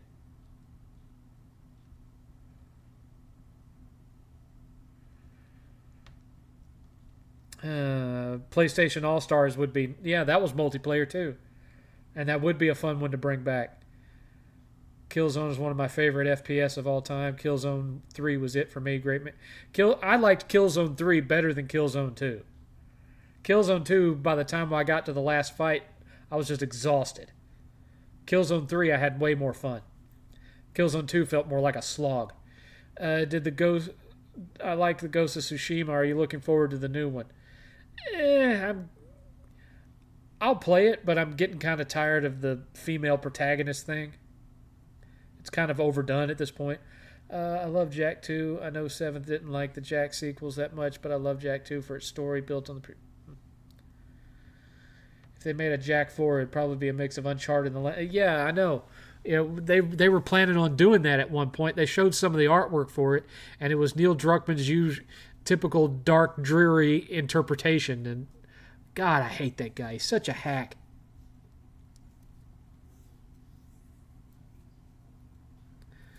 PlayStation All-Stars 2 would be interesting, yeah. Yes, Killzone 3 still looks good for its age. And then they ruined everything with Killzone Shadowfall. We can all agree that Jak and Daxter Lost Frontier is the worst one. Well, yeah, it was made for PSP and they ported it to PS2. And it wasn't made by Naughty Dog.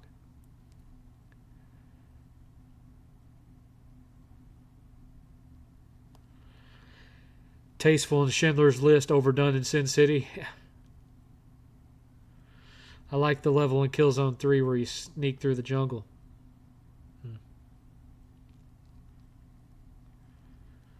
The Jak 4 concept art was really... Oh, yes, it was. It didn't even look like Jak and Daxter.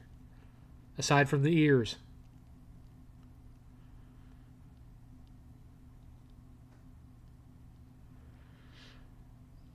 Yeah, I'm reserving judgment on Intergalactic until I see some gameplay. But I'm not a fan of the look of the lead character so far.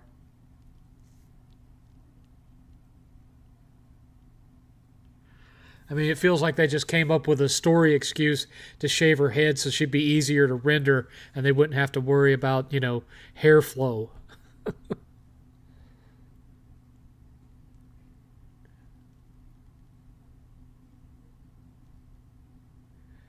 Oh, I seriously doubt it, Chris G. There's something about that man that just... He sets off my seventh sense. There's just something that feels wrong about him every time I see him in it. Have you ever had that experience where you just look at a person and something inside you says, this is not someone you want to be around? He sets that off for me really hard. Yeah, I saw the trailer for the new Wu-Tang Clan game. Definitely going to buy that one for the soundtrack alone.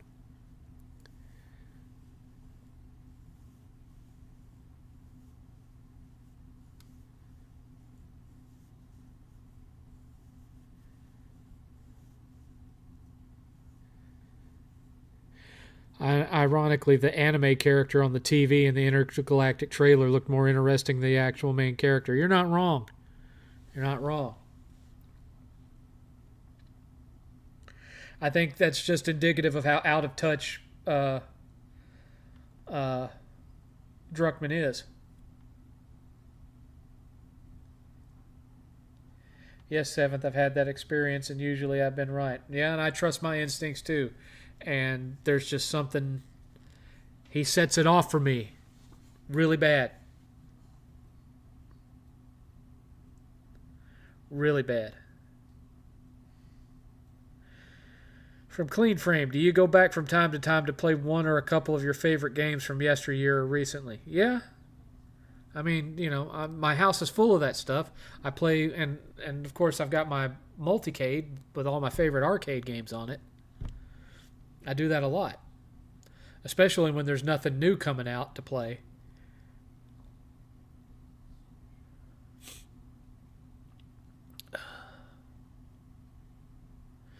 My PS3 Super Slim, when I bought that thing from Scott at Gamers Alley, I went straight home, set up my account on it, hooked it up, and downloaded every PS3 digital game that I'd bought up to that point onto that 500 was it 500 gig hard drive or whatever it had on it. Anyway, I downloaded every PS3 digital purchase I'd made and put on that PS3, and it still has all of them on there to this day. How many of them would actually play because some of them were online only, I don't know. But I think that would possibly make for an interesting video. Would be like just poring over what's on my PS3 from so many years ago.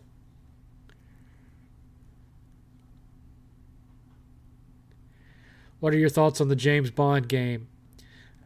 It looked like Hitman meets Uncharted. I don't have a problem with that. I'm not a super big James Bond fan, but I like a James Bond movie every now and again. Yes, the Marvel fighting game does look cool. Yeah, it had been so long since we'd heard anything about Pragmata, I thought it had been quietly canceled, but I'm glad that isn't the case and we're actually going to end up getting that game. It looks interesting.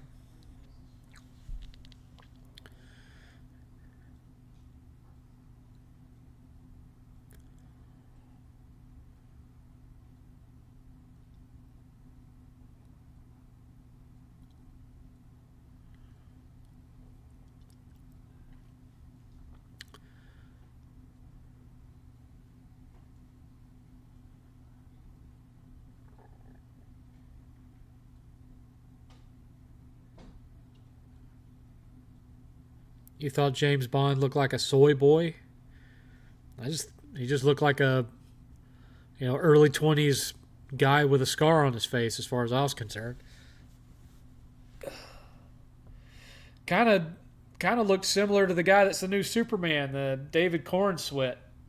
Kind of looked similar to him. Maybe a little younger, 5 or 6 years younger.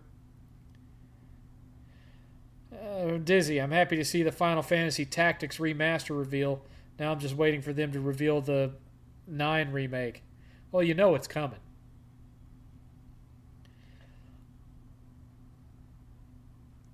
The thing of it is, though, I mean, what was Final Fantasy Tactics' big competitor on PS1? It was Tactics Ogre. And a remaster of Tactics Ogre came out a year or two ago. Nobody was talking about it. Disappeared off of everybody's radar. Just like that. I got it on the shelf. So, why didn't y'all rush out and buy that one? Because I did.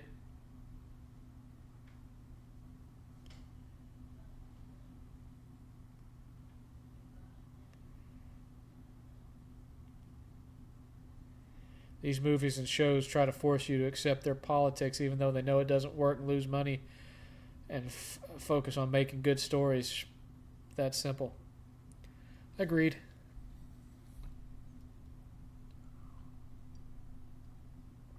All you got to do is look at what happened to Saints Row. That one alone Tells you everything you need to know about that. I want Square to show off more Kingdom Hearts 4 and announce a Chrono Trigger remake. Yeah, although, you know what? I wasn't all that crazy about Kingdom Hearts 3, and I'll tell you why.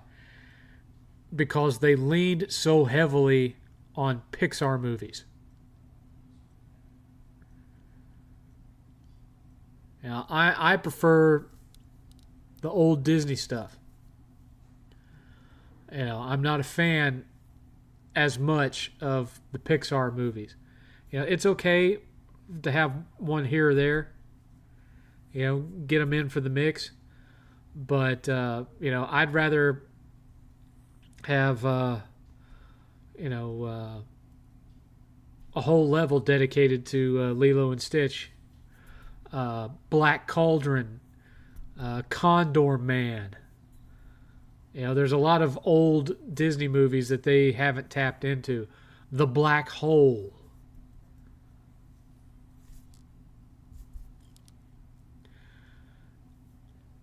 We can go really far back. Babes in Toyland. How about an old Yeller level where Sora ends up having to put some buckshot into the dog at the end of the level? How about that?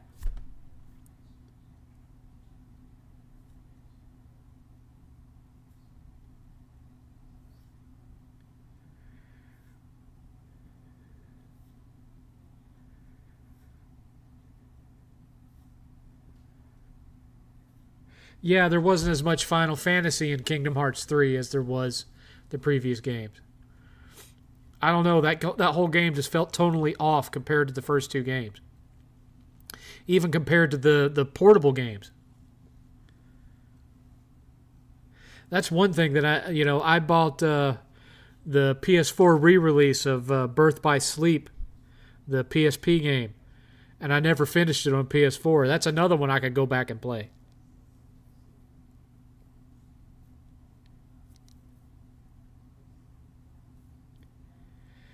Yeah, exactly, Dizzy. How about a Gargoyles level in Kingdom Hearts 4?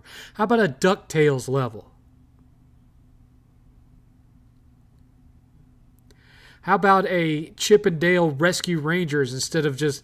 I think they showed up as like little supporting characters at one point, but if I remember right. But how about a whole level based on them?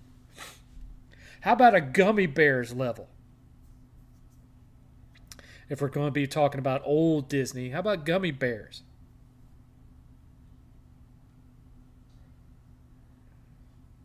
Birth by Sleep has a whole Lilo and Stitch level? Well, that would explain why I don't know about it, because I never finished that game.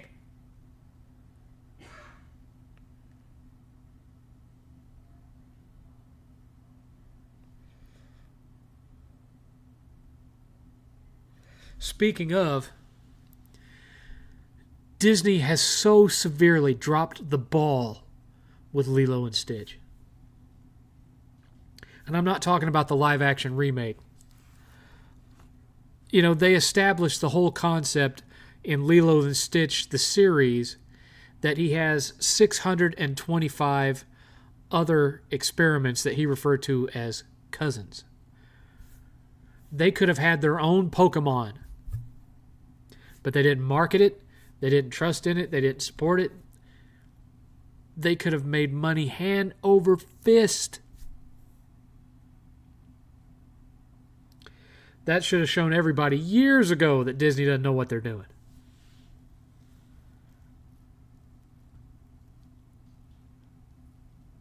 Do you remember the 007 game on PS1? It was great for a third-person action game, even though everybody came from GoldenEye. I remember the one that had Sean Connery in it. That's the one I remember. But I can't remember if that was PS1 or PS2. I don't readily recall. You know what I miss? I miss Taco Bell's taco salads. I wonder why they stopped making those. I think I mentioned that last week, that their taco salad was the only taco salad I would eat, fast food wise. Because I remember back in the day, when I was a kid, we had Taco Bell and we had Del Taco. And Del Taco sucked. It was terrible.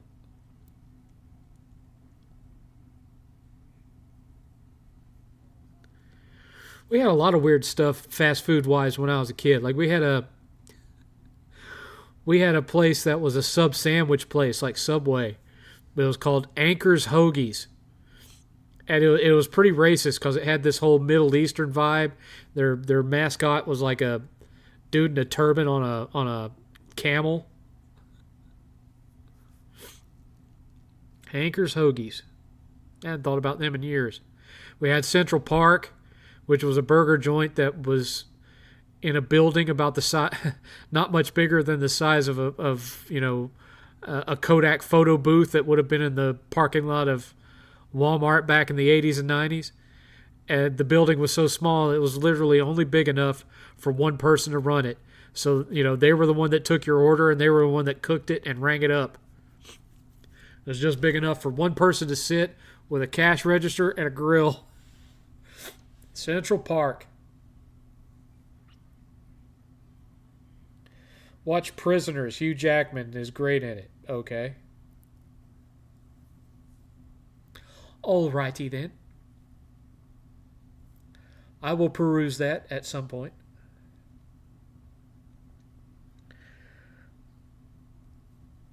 I'm going to end up having to figure out what I want to eat after this is over with, though.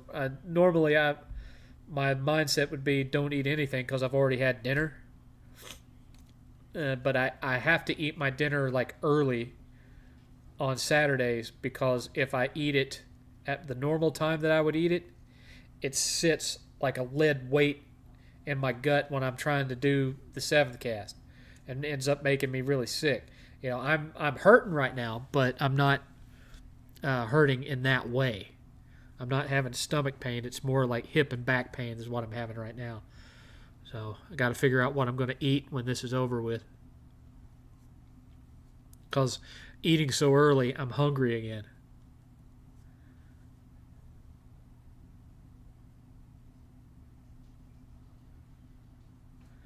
The old 90s commercials always woke me up at 3 a.m. Well, why'd you leave your TV on?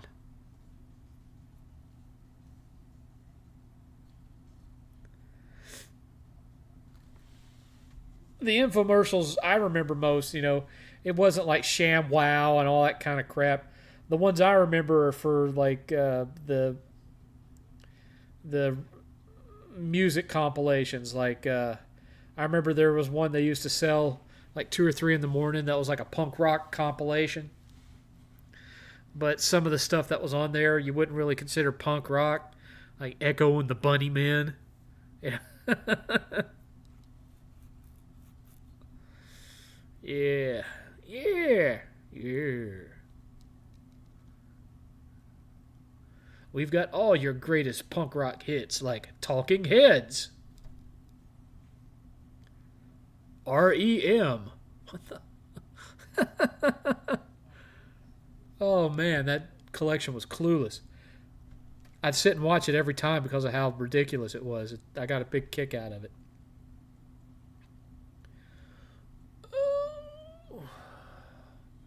Man, we're down under 20 viewers. What's going on? Am I that boring tonight? Haven't even made it to the 2-hour mark and y'all are abandoning ship. Are y'all bored? Do I need to cut it short tonight? What's up with that? What is up with that? Because I can do that, I can cut it off now. There's no skin off my butt.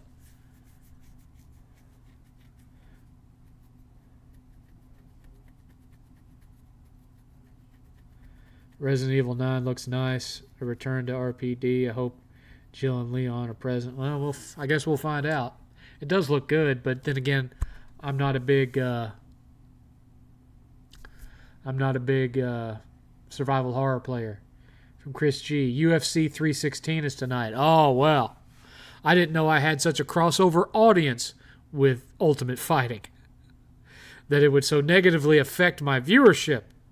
Oh, my goodness.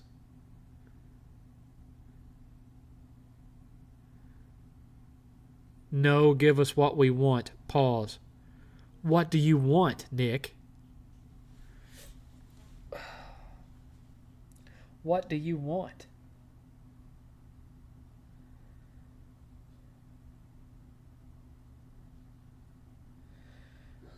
Because it seems so far like at least 10 of you want UFC, which is something that I cannot provide.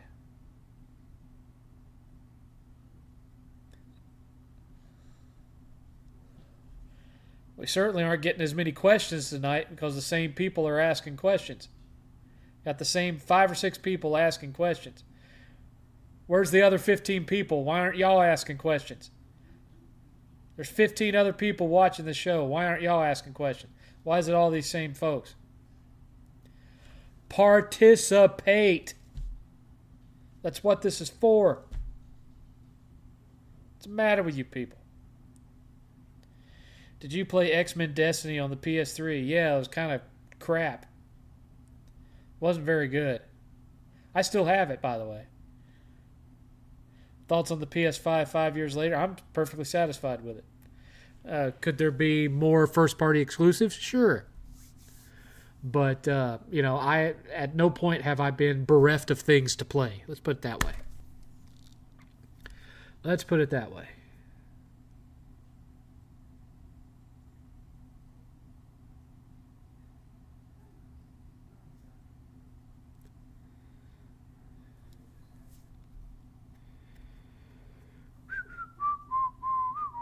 I've only made $5. Going on 2 hours, $5. It ain't going to happen tonight, folks. We're way too behind at this point. I can't expect Max88 to hop in and save y'all every week. He has to pay bills sometime. Good Lord. Same thing with Richard last week and his $50.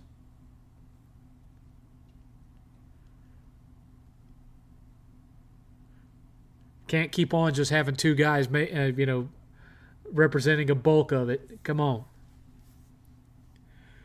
Would you consider returning to games that you thought were trash? I asked because I remember watching your Final Fantasy 13 review when you first made it, and now there are people returning to 13 who like. I will never like that game because the things that I hated about it are things that I will still hate about it now. Was God of War Ragnarok a good bonding experience? Well, no, because I haven't played it. I just never got around to starting it. Eighth beat it, brought it downstairs, and I have it sitting back there, but I just haven't played it yet. I'll get around to it eventually. No, I never played Black Myth Wukong. Eighth has played it. Eighth has it upstairs, but I have not played it. I keep telling you guys, I'm not really into the whole... I'm not into the Souls-likes and the type of games that Eighth's into. And Eighth told me he didn't like it, and so I knew if he didn't like it, I certainly wasn't going to like it.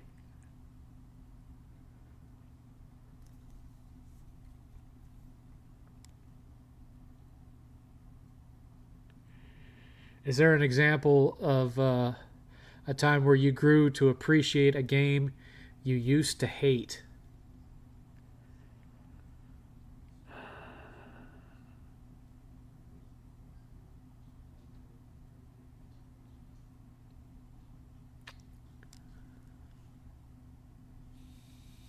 I can't really think of one.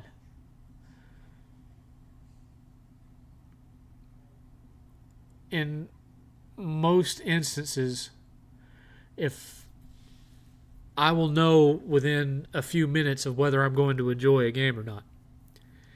And I will force myself to get my money's worth out of it. Even if I don't finish it, I'll at least, get some time out of it. Even, whatever I can do to feel justified in the purchase that I made. But, I don't go back to it years from then and think, oh, my perspective has changed. Why did I ever dislike it? No, I've hated every game that I've ever hated. I can pop it back in and I'll still hate it.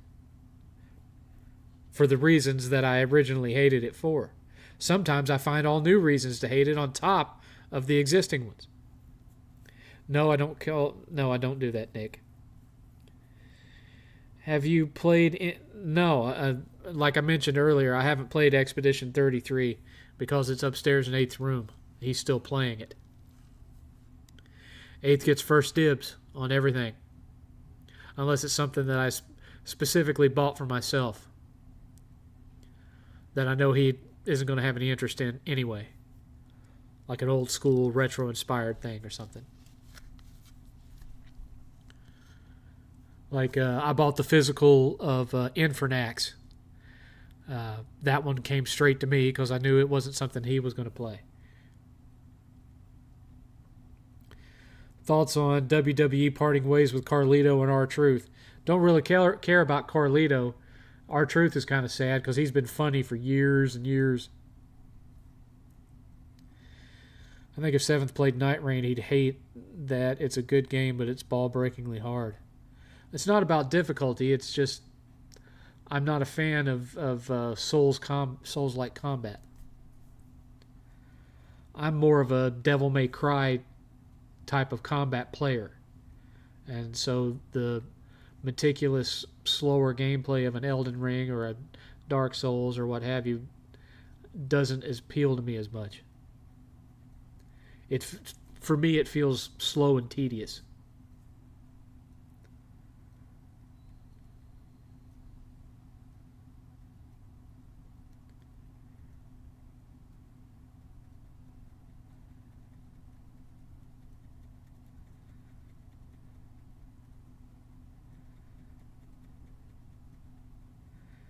Eighth is Lord of the Manor, but yeah, Eighth already platted Night Rain. He platted it a day or two ago. There are some retro games that Eighth likes, but for the most part, he doesn't really touch the old consoles all that much. I don't think he really goes any farther back than 360. No, he plays PS2. I'm sorry, he plays PS2. Plays some Dreamcast, some PS1.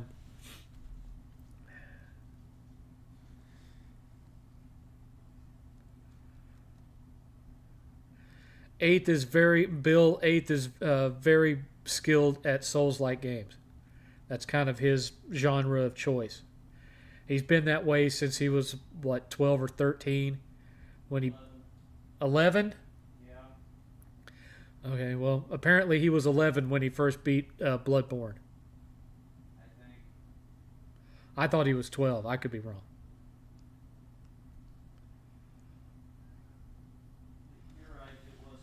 It's 12, yeah. Yeah, 10 years ago. Yeah, he was 12. So he's been playing Souls-likes for, 10 years. And yes, Eighth played it solo.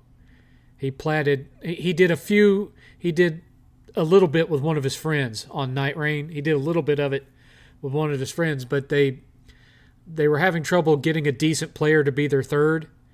And so eventually they put a couple of hours in like that, and then Eighth was like, I'm just doing the rest of it on my own. And that's what he did. He soloed that game. Something that Dreamcast guy would tell you is impossible. Eighth did it in like 3 or 4 days.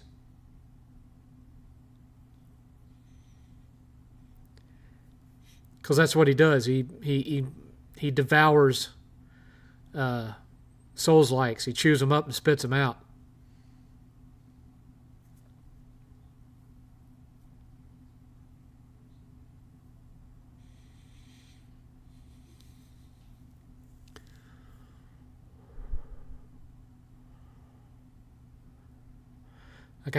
Bill, I think Eighth told me that the final boss on Night Rain, he beat him on his 4th attempt. There's a video of the first time he beat the final boss on his YouTube channel. I posted it on Twitter earlier.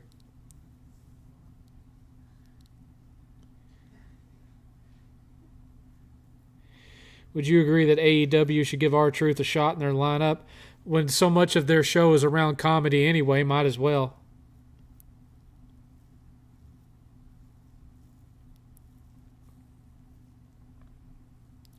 It was so funny, I've met Dreamcast guy. He's a lot different in person than he is in front of the camera, but, I got nothing against him. He was perfectly nice to me the one time that I met him. But we were watching his video about Night Rain, and 8th was just laughing through the whole thing. He was like, that's wrong. That's wrong. That's really misconstrued. That's wrong. He just went through the whole video and eviscerated it of all the things that Dreamcast guy said that were either flat out wrong or factually inaccurate in some way.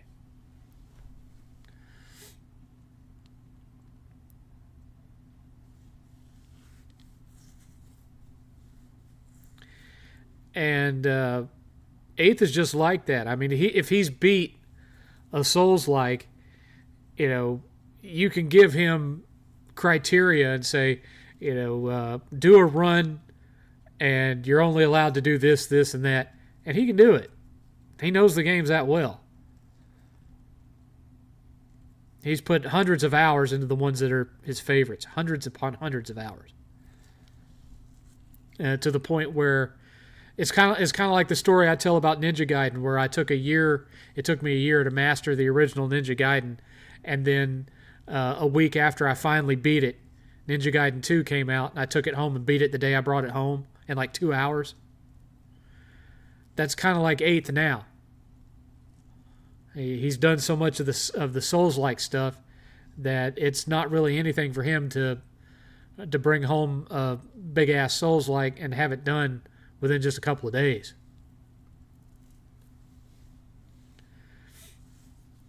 It's just become second nature to him at this point. And, not only am I more into the old school God of War / Devil May Cry style of action gameplay, or Diablo style type of gameplay when it comes to that sort of thing, my hand-eye coordination is getting worse. It's one of the things where I can tell that I'm getting older, is that my hand-eye coordination is starting to get slower, and I'm starting to lose some of the strength in my hands. My hands get tired and cramp up faster than they used to.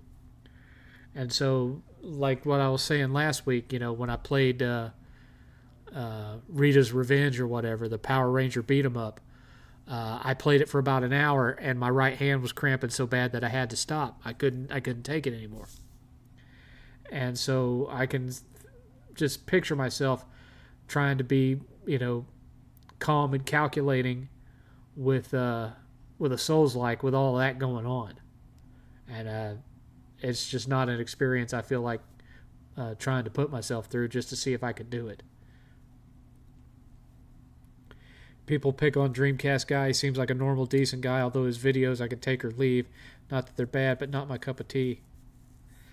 One of the things that, when you hear me talking, like what I'm saying, right, this is what I sound like in real life. I'm not putting on some kind of, fake accent or deeper intonation of my voice. But, my voice does cycle up. I can be much higher than this, or I can be a lot lower than this. I have a range that I talk through, but I don't intentionally do that. It's just the flow of my speech. Dreamcast guy does not sound in person anything like he does in front of a camera. For one thing, he doesn't go, Dreamcast guy here. He doesn't accentuate things in real life the way he accentuates them in his videos. And it's distracting and kind of annoying. Every time he goes, I just want to turn the video off. I don't know why he does that. It's irritating.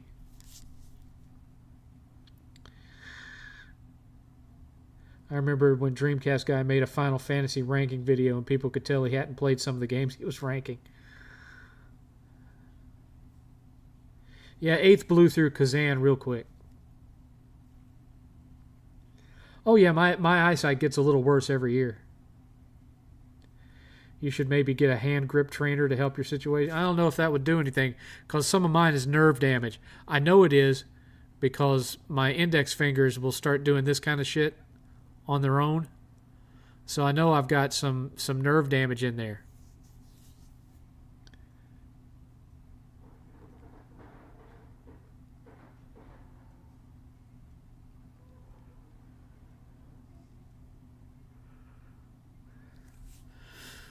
That's one thing. If eight thinks a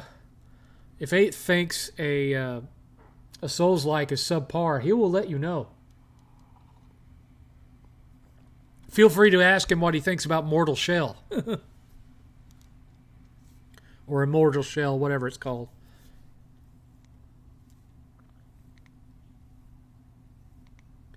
Dreamcast guy had some hardships in his life. He was homeless, etc. I think as a kid, that's part of why he talks. No, because if that was the case, he would talk like that all the time, but he doesn't. That's what I'm telling you. I've met him in real life. In real life, he sounds nothing like what he sounds like on camera.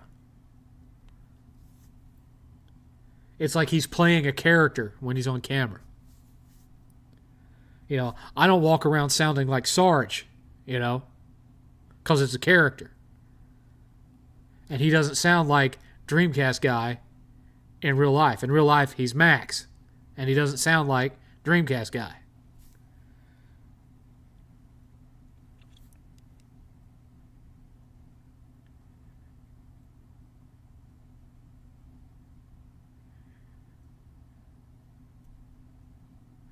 You should get that checked out. Hope it's not early stage. It's not Parkinson's. It's just nerve damage from all the years that I've spent in IT. It's not Parkinson's.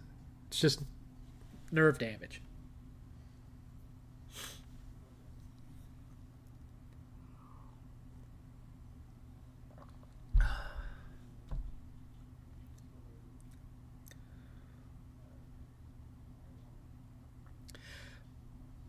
Parkinson's is not something that runs in my family. I don't think I've ever had a family member that had it. Had some family members that had Alzheimer, but not Parkinson's. Now, why are you going all blurry again? Man, I need a new camera. This camera sucks.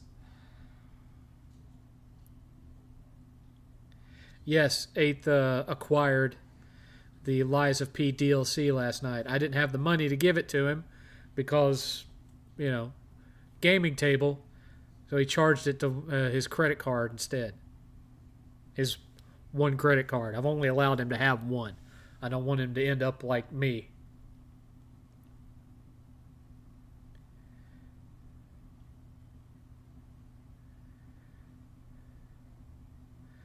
Technically, it would be Onimusha 4. I mean, it's like... if it's a sequel and not like a remake, it would be Onimusha 4. Bill.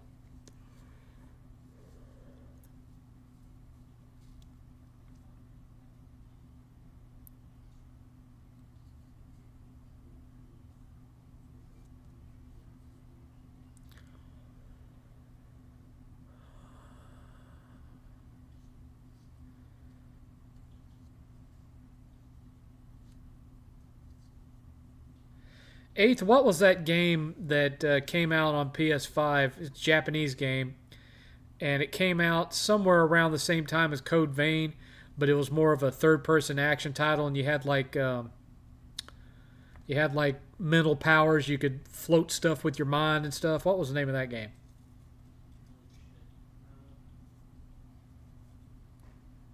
We have it, but I never can remember the name of it because I always get it confused with Code Vein.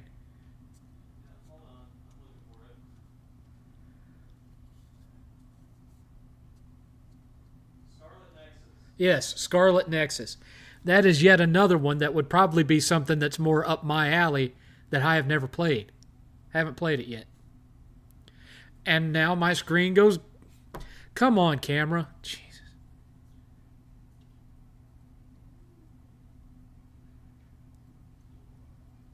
Oh, yes, I don't know why I said 2. I think confused the remake. Maybe.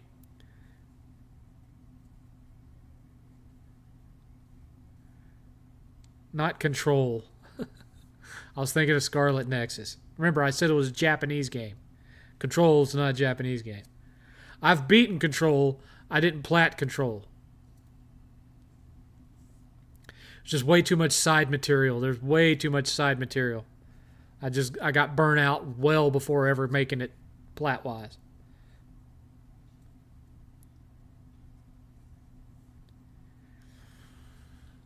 Ugh. I have so many games from both this generation and last generation that are right up my alley, but I haven't gotten around to playing them because my job asks so much of me and still does to this day. Even though I'm on a bigger team now than well, no, not yeah, well, yeah. Come on. It's like every time I move, the camera loses focus. It's irritating. I don't know if it's the black light that's messing with it. Oh, wait a minute. I almost forgot, y'all.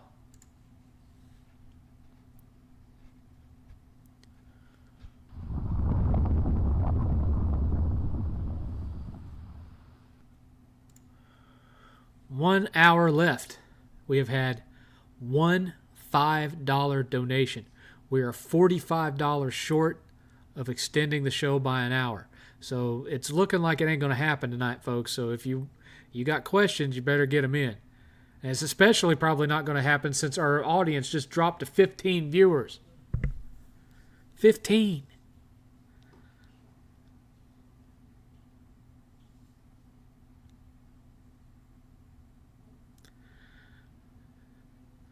That being said, if the remaining 14 viewers donated $5, that would certainly put us over for at least one extra hour. I'm just saying. Yeah, I agree. It's probably time for a new camera. I just don't have the money for that right now. Scarlet Nexus, I played a little of, was all right. Game is super cheap, too. I got it for $5 a year ago. $5 games don't come down the pike often, especially the ones that have any pedigree to them. True.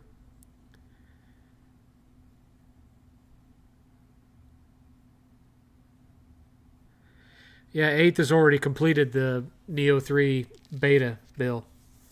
The demo.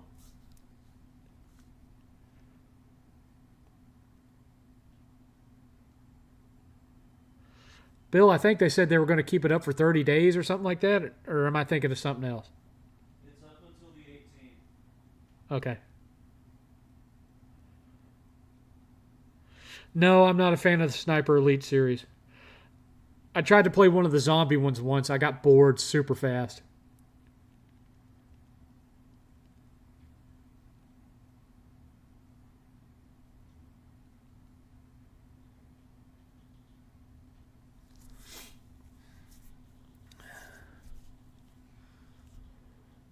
Oh, my back.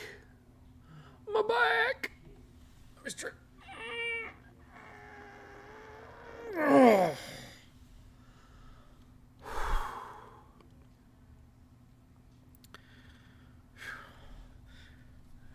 Aging, folks. Aging.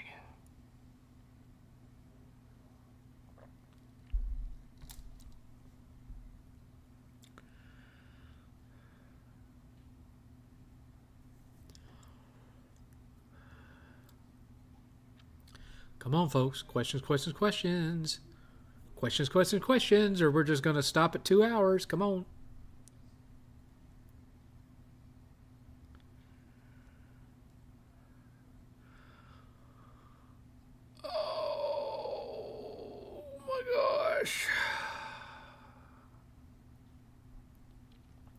As far nobody's asked me what I've been playing this week. I've basically just been playing over some Metroidvanias, trying to decide which one I want to focus all my time on. And one of the ones that I've played fairly extensively this week actually started out as a mobile game and got converted over to console, but it's called The Throne, and it's a Metroidvania, but the graphics look like the Scott Pilgrim versus the World video game. And I've been having fun with it.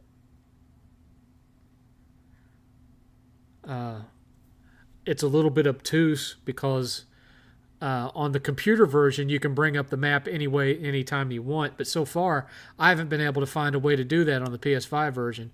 I've clicked every button there is on that controller, and nothing, shows the menu full screen, the map full screen.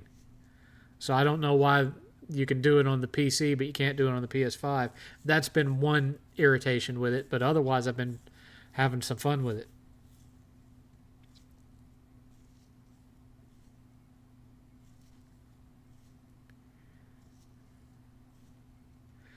Would you agree that 2025 marked the first year AA games like Split Fiction and Expedition 33 are outperforming most AAA games? No, I wouldn't agree with that because that's happened during the PS2 era. That's happened during the PS3 era. And let's not forget that Astrobot won Game of the Year last year.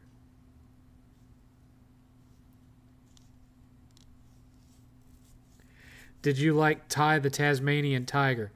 I actually have like the remake of that, and I'm not a huge fan of it. Or no, it wasn't Ty the Tasmanian Tiger. I always get that one confused with KO the Kangaroo. I've played both of them. I'm not a big fan of either, but I have the remake of KO.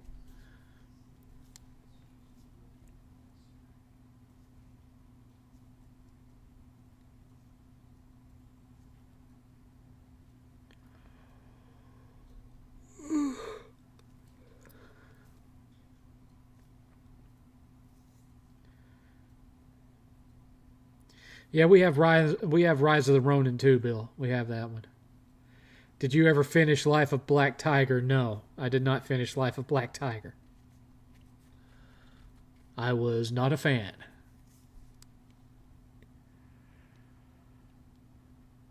Game was horrible. That's probably one of the worst games I've ever played outside of something like Irritating Stick. Irritating Stick, oh my god. That game was terrible. What is your favorite anime? Mine is Full Metal Alchemist Brotherhood. Berserk. Not the 2016 Berserk. I like the original one from the 90s. Wish they'd actually, done more of the arc, but then again, not as much of the arc existed back then. Still enough where they could have done a season 2. But they didn't. Now, as far as modern anime, my favorite modern anime is Black Clover. I really enjoy Black Clover. It's fun. Astrobot is not considered a AAA game. They didn't spend near AAA money on that game. Not even close. They didn't even spend a fraction. Not even a fraction of what an average Naughty Dog game would cost. I'm not even sure, based on its budget, that Astrobot would count as a AA game. It might be single A based on the amount of money that it made, or the amount of money they spent on it. Not even close, Brother Natural. Not even close. Would you recommend Pac-Man 3D games? Not especially. They haven't been very good. None of them. Have you played the Bugs Bunny game on PS1? Briefly. It's a weird game. I mean, generally though, Bugs Bunny games aren't that good. Astrobot budget was $150 million. Yeah, and why don't you go look up what the average Naughty Dog game costs? I'll wait. Remember, we're talking about $150 million in today's money.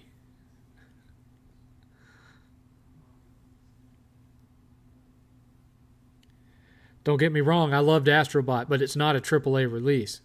It's one of their lower budget releases. The fact that they were going to be able to make it at such a low cost compared to their other stuff is part of why it got greenlit in the first place. Thoughts on the Grand Blue Fantasy series? I haven't watched any of the anime. I haven't played any of the fighting games. I do have the action RPG, but I haven't played it. It's upstairs with 8th. Did you play Simpsons Wrestling? On PS1, yes, I have played it. It's pretty abysmal. That is a pretty awful game.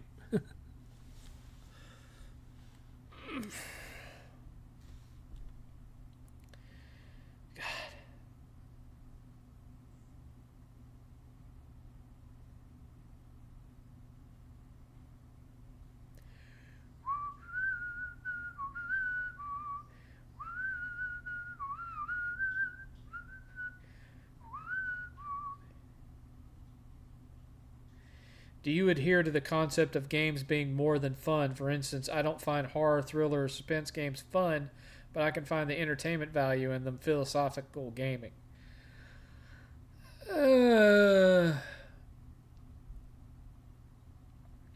Well, I've said before that I don't play survival horror games, so you kind of picked a bad example of genre to try to get me on your side with that one. But I will say this: there are games where I've cared more about the story than I have about the gameplay. But since I'm such a narrative-heavy person, I consider it fun to sit and read a good book. So I would consider it fun to sit and enjoy a good video game narrative, whether I thought the gameplay was spectacular or not.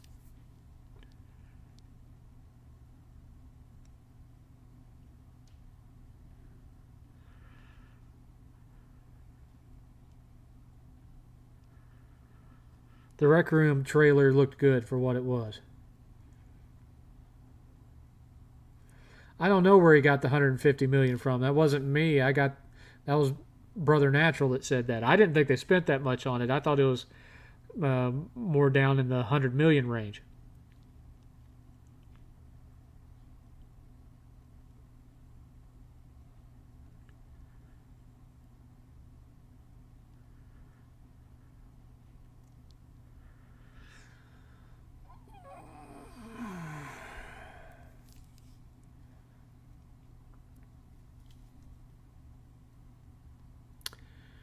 Show me the way to go home. Boom, boom, boom, boom.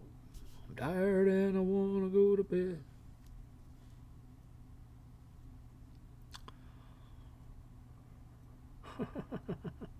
$45 folks. 45 minutes and coincidentally $45 short of the hour extension.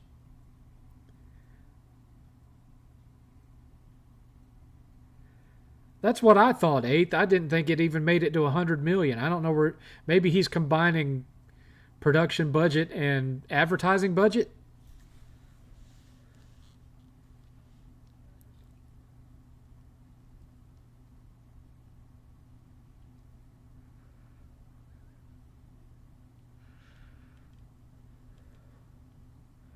$70 million is definitely double A. I mean.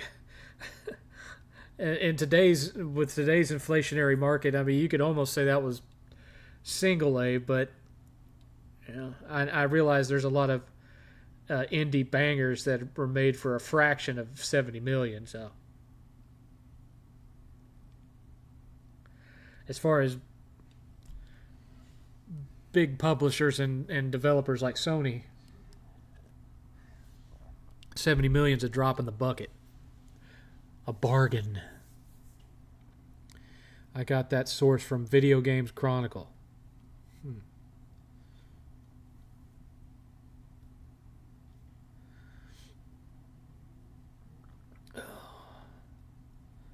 Wah, wah, wah, wah, wah.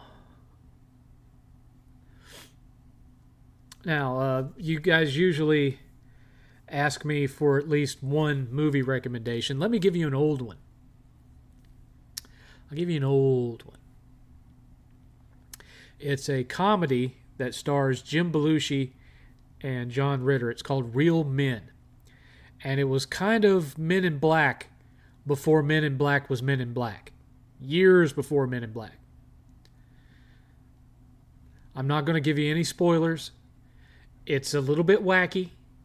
It certainly doesn't have Men in Black's budget. But if you were a fan of the original Men in Black movie, you might want to give Real Men a shot.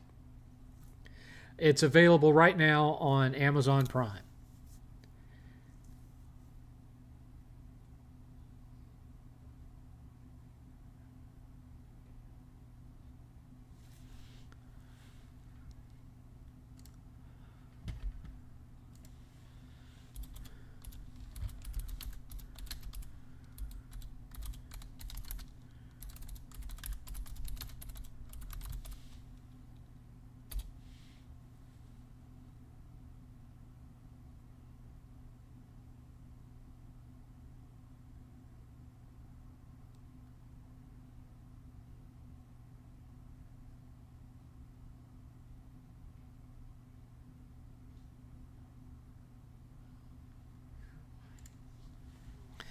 Ghost of Tsushima had a lower production budget because of the fact that it was originally designed for the PS4. So it was cheaper because of the fact that it was initially developed on older hardware.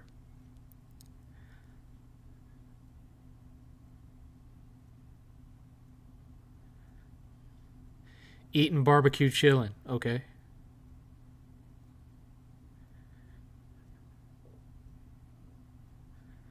You were 10 when Men in Black came out? Let's see, Men in Black came out in 1996. So that would have been...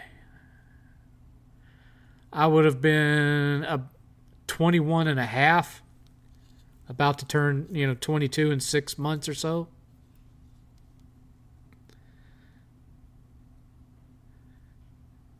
Speaking of movies, the Until Dawn movie is actually a side story from the original game, not worth buying it unless you get to watch it for free someday.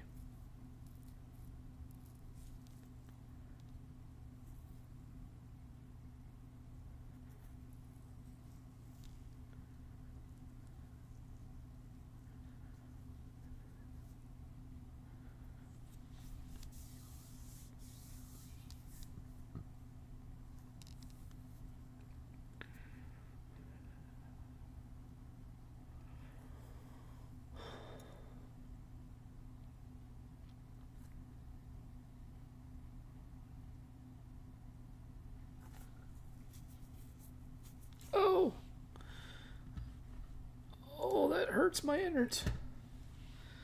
That hurts my innards.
I have some survival horror knowledge because I played the old Resident Evil games and I played some other stuff like Carrier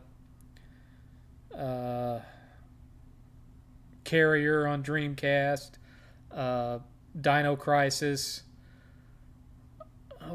Blue Stinger, a few others from that era.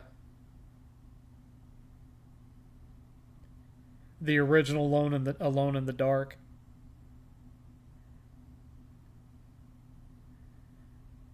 Are you familiar with CJR's channel? He had a collection of over 8,000 games, 100 consoles, had to sell most of it to pay off his divorce fees. Yes, I'm familiar with CJR.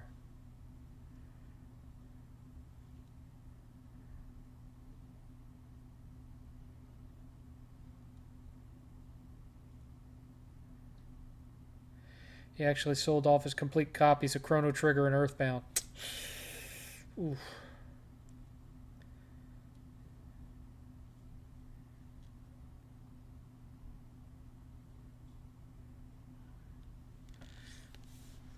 Yeah, I've got some old games that, I can't imagine would still be fun for me to play because, for example, it's like an old 16-bit JRPG where I've already beat it, 100%ed it, learned the story and everything, and so going back and playing it again would be more of a nostalgic thing than an actual fun thing, unless it's like a remake, like Final Fantasy VII Remake, for example.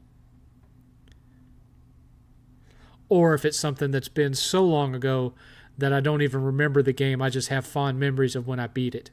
Then I might have fun with it. But yes, Dino Crisis needs to be brought back.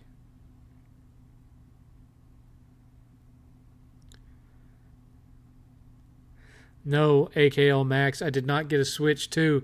Hence why the title of this stream is No, I did not get a Switch 2.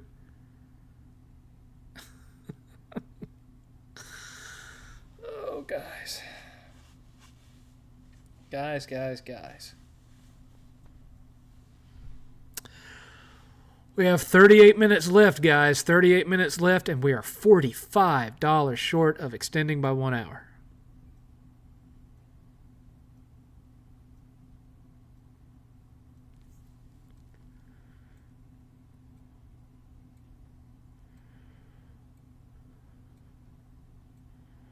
Chrono Trigger's bound to get a remaster or a remake. Oh, for certain.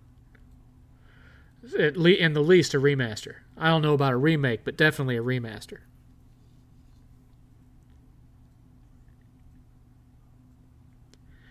Way too much nostalgia around that one. I'm not much of a reader these days, my bad. Well, alright then.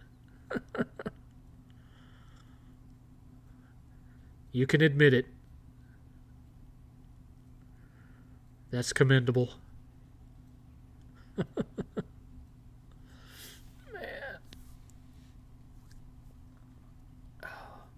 And 8:23 and the sun's still out. Look at that light still coming in through the window. Oh, Lord, these summer days are so long. Deep in the heart of Texas. Vagrant Story. That was a good one. Yeah. Vagrant Story was good. For tactical, Konami, Vandal Hearts. That was a good one. Some of the art in it kind of sucked, but the gameplay was good.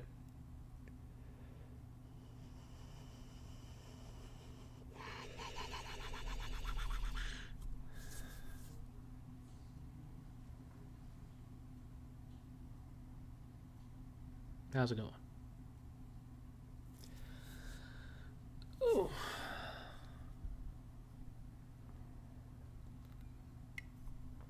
Show you how lazy I am.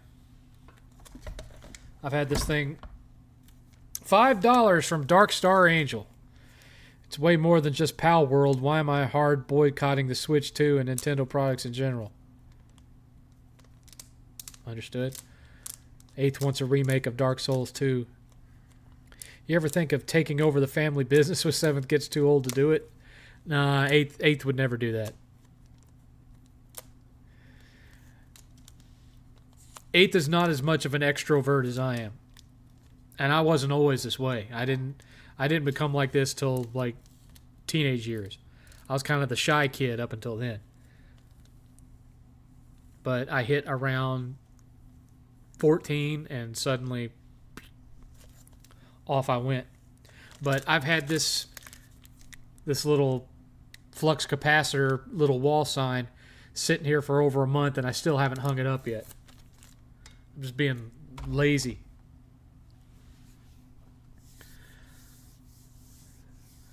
When Nintendo... There's not many PS2 remakes out there. I wonder why.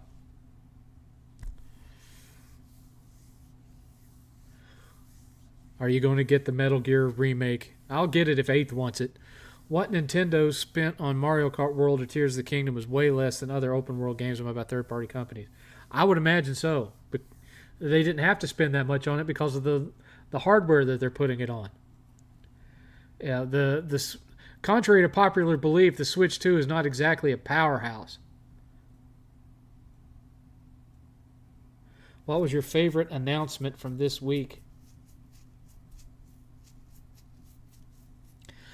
Honestly, I don't remember. I was excited for Pragmata. I guess we'll go with that. Pragmata. We'll go with that.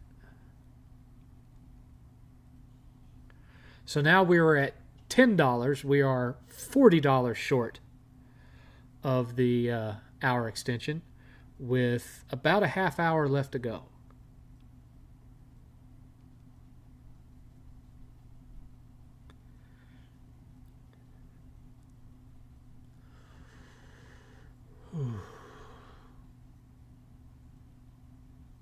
Yes, yes, yes. Yes, indeedy.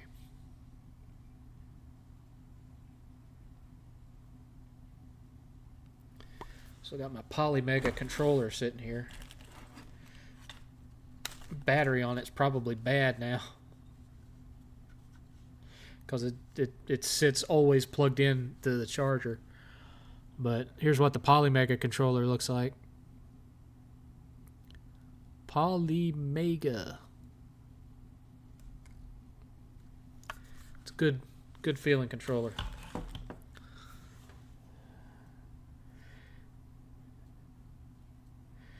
Did Sony have the commercial game on lock with Crash and Kevin Butler promos? Yeah. Those were always fun.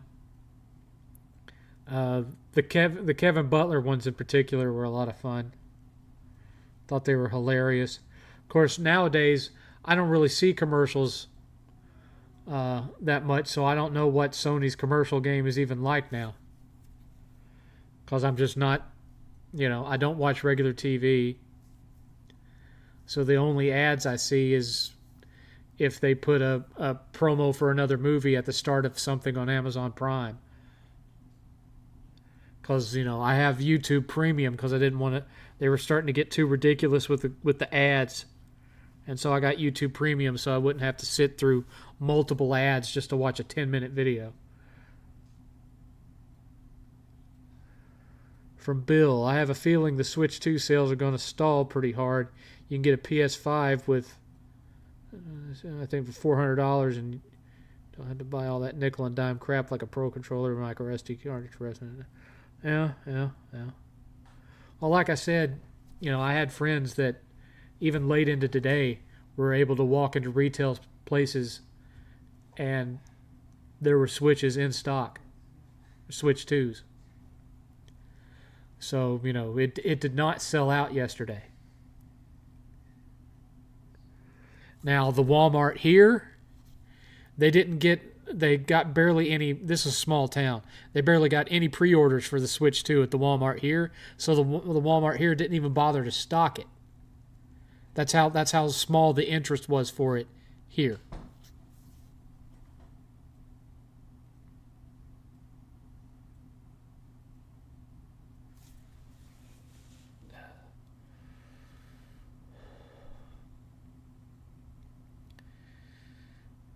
Yeah, I will eventually get one.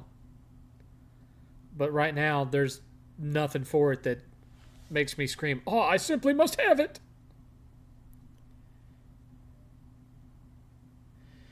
I hope the keycard games for the Switch 2 flop so they can be discontinued permanently. That's what they want you to think, so they can use that as justification to not have a physical version at all and go all digital.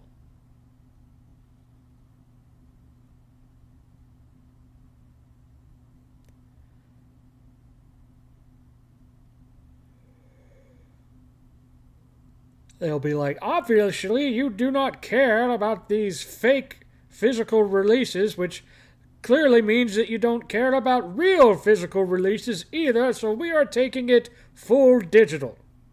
Because that is clearly what the customer wants. That's what Nintendo's going to do. It may not be for a long while, but that's what they're going to do.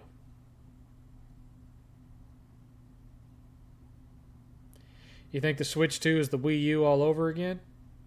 I don't think it's that bad, because a lot of people just didn't know what the Wii U was. They thought it was there was a lot of people out there thought it was just a new controller for the Wii. At least this is the Switch 2. People know it's just another Switch that has more power behind it. Although, looking at the game so far, you don't necessarily see so much of that power aside from better anti-aliasing. How did you react when you had the paranormal ghost encounter? I've had multiple paranormal ghost encounters. I've never been terrified by one. More just curious. I've always been, when it came to ghosts, I've been a provoker. I try to get them to do something.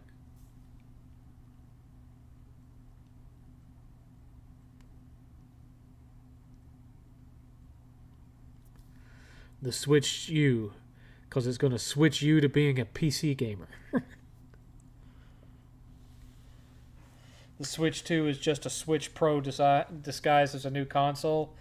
That sounds about right as far as like the actual power boost you're getting on it. It's not, to me, in my mind, it's not really a generational leap. Looking at the specs, I don't think it's a generational leap. Not even compared to the original Switch hardware, I don't think it's a generational leap. So I agree there. It does feel more like it's the Switch Pro and they just slapped a 2 on it.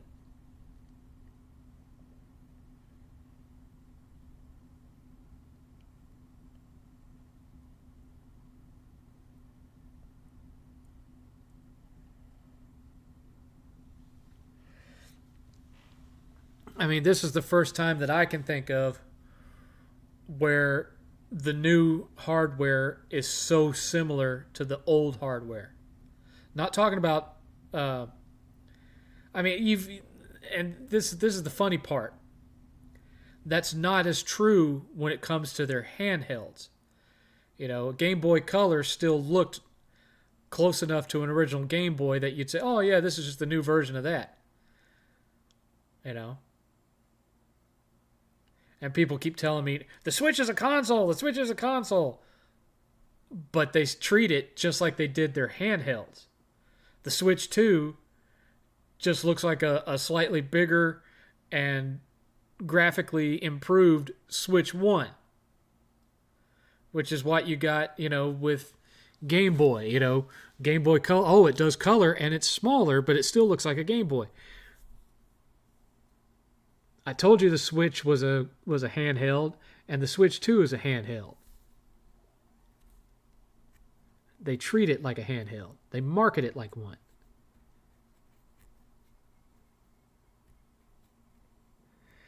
They wouldn't have released a Switch 2 in 2020 because that would have just been 3 years after the initial release.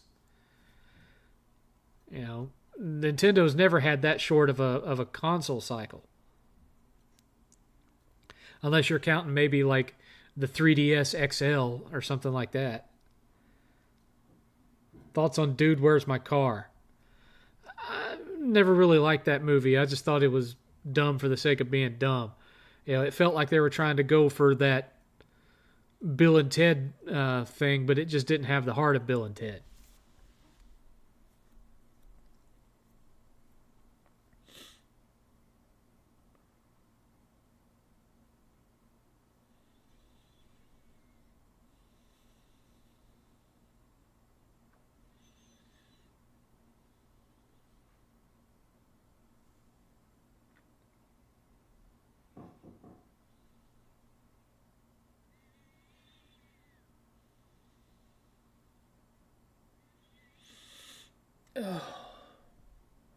Guys, we've still got 25 minutes to go. 25 minutes. $40 short of extending per an hour for those who have just showed up.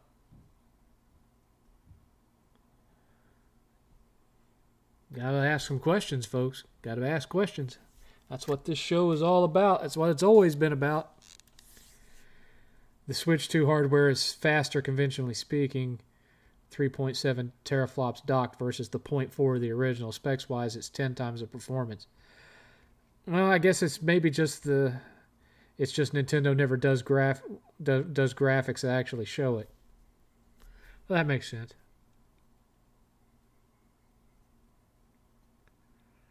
Did you watch that 70s show? Do you think Danny Masterson actually did what he's accused of? Well, considering the trial, I think they obviously had some kind of evidence enough for that, so I assume it's so. But I think I maybe watched 2 or 3 episodes of that ever. Wasn't really my thing. I'm not a tremendously big sitcom guy.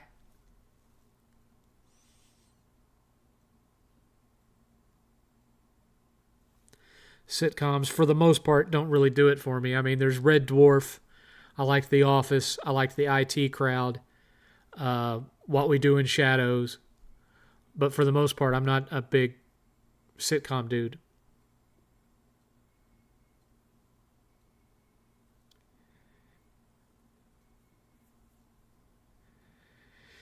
It's like a PS4 Pro or a Series S kind of, sort of.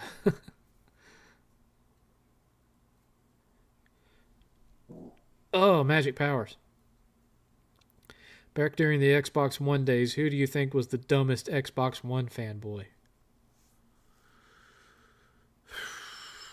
Well, MLD had disappeared by then. Once he disappeared, I never really had any run-ins with that many Xbox One fanboys. I would say probably the worst of them was Crap Gamer.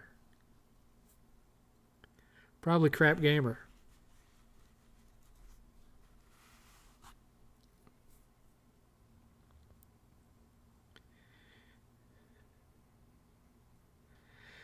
What is your opinion of the new playable character that comes in at the halfway point of the story of an RPG?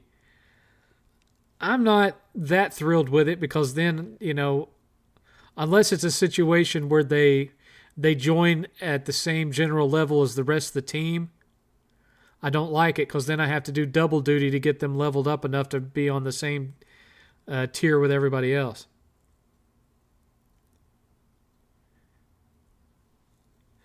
Given the success of the Fallout series, should Amazon invest in a live-action Elder Scrolls? I actually feel like that would be much harder to do than Fallout, especially because of how many fantasy shows that are already going on. Wheel of Time's being moved over somewhere else. You got Rings of Power. You've got Game of Thrones still going on HBO. Fallout has a nice little niche that's not oversaturated.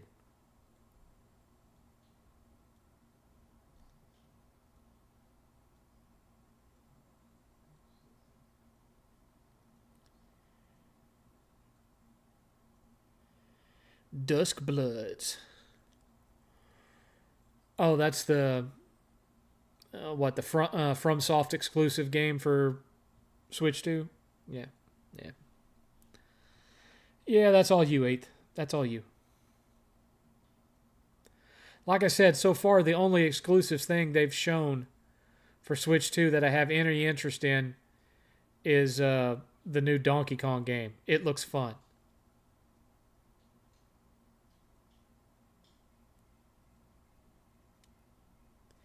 I haven't really been a huge fan of Zelda since they took it 3D. I still prefer the old school top-down 2D. Zelda 1 and Zelda 3.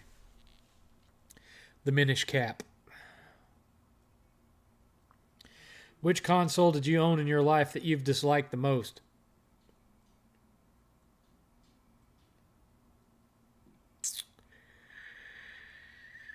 Jaguar.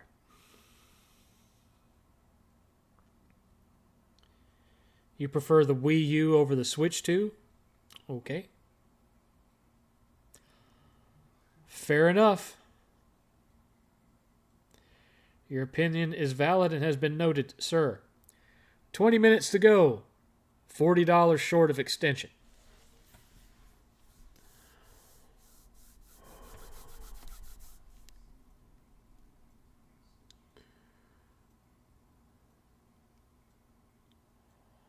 I'm so hungry.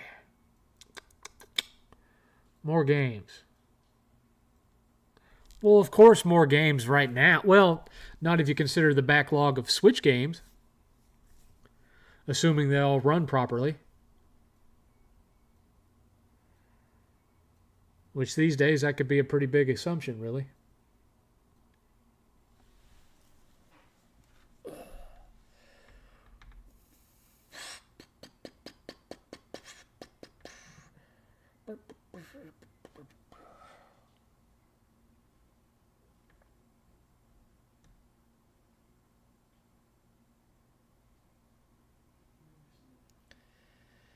Times are just going on. Oh, boo, boo, boo, boo. Do, do, do, do, do, do, do.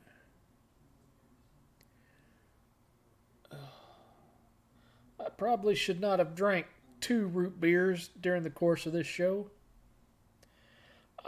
That's probably going to cost me later. Are you going to pick up Tony Hawk 3 plus 4 this July? I don't know. I'll probably wait till it's like $20 or something. Magic powers. Oh, that one hurt a little. It hurt so good. Did you ever play SSX? I played the original one on PS2. I think it was PS2. Was it PS2? I think it was PS2. Played the original one. I didn't play the later ones. I mean, heck, to this day, my favorite snowboarding game is a Saturn game. It was called Steep Slope Sliders. That was my favorite snowboarding game to this day. I liked it better than Cool Borders, and I've liked it better than pretty much every other snowboarding game I've played since then. I don't know why. It just... That one was my jam. Are you surprised that Bam Margera is still alive? Yes. And that was before the addictions. I'm surprised he made it out of his teens with some of the crap that he was getting up to. That kind of luck eventually runs out. I mean, look at Ryan Dunn.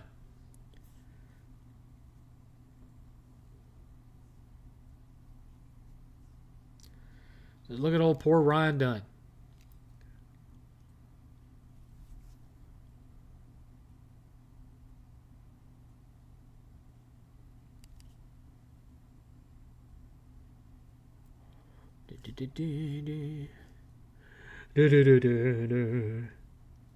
So for this evening, we have gone from $300 to $310 towards towards 8th's gaming table.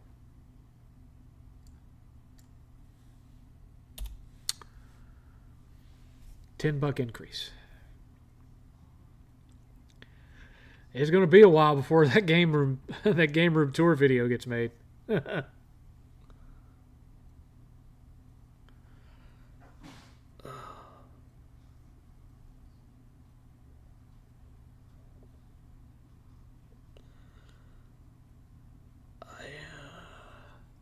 Horrible icky pain.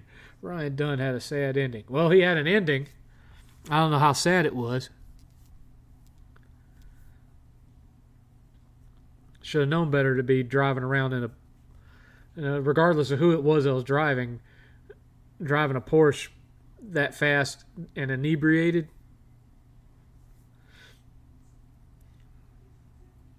I'm sorry, but I don't have any sympathy for that.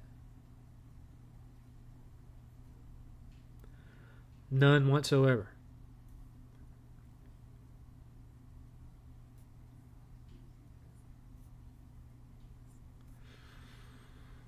I feel sorry for Dunn in certain aspects, but again, a lot of the stuff that's befallen him, he brought upon himself.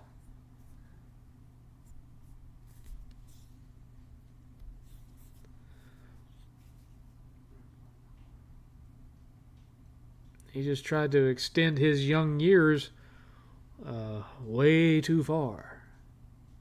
And now it's coming back to bite him. You got to grow up sometime, lads. There's some things you can pick and choose to keep with you, like video games. But you got to grow up sooner or later. And old Bam, he fought that tooth and nail, and in some ways is still fighting it now.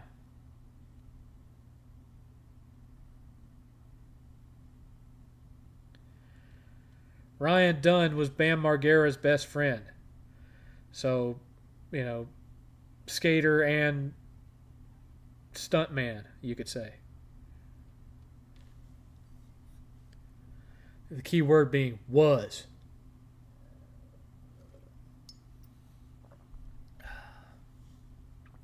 $15 minutes left, folks. 15 minutes left. $40 short. By all means, fill that last 15 minutes with lots of biting, interesting questions for me to answer. Oh, magic powers.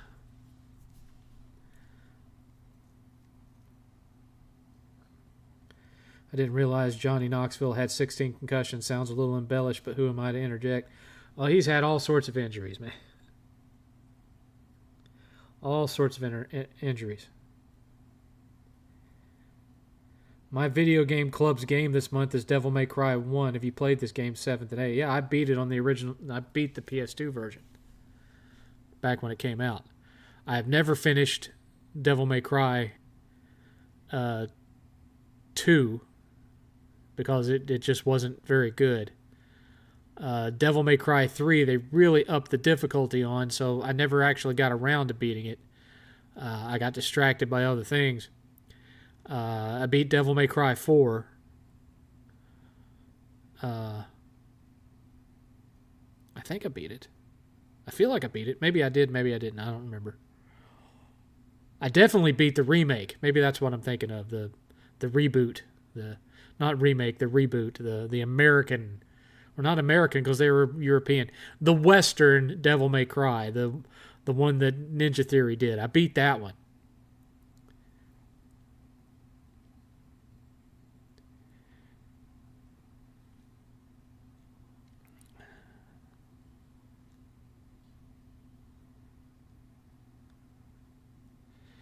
Yeah, Butterbean hit Johnny Knoxville so hard he had a midlife crisis in his 30s.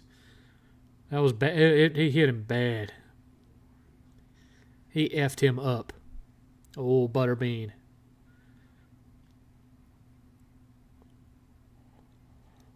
That still is not an easy episode to watch. Johnny laying there unconscious.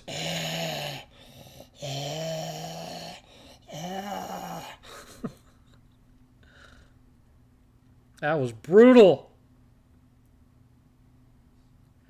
Absolutely brutal.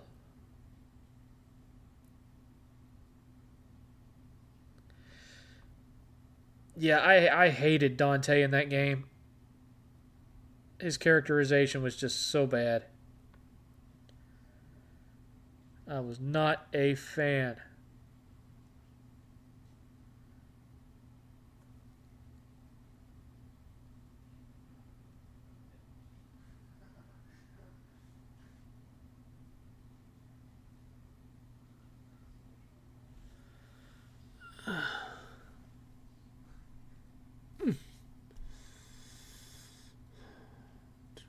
$10 minutes left, folks. 10 minutes left. $40 short. Hold.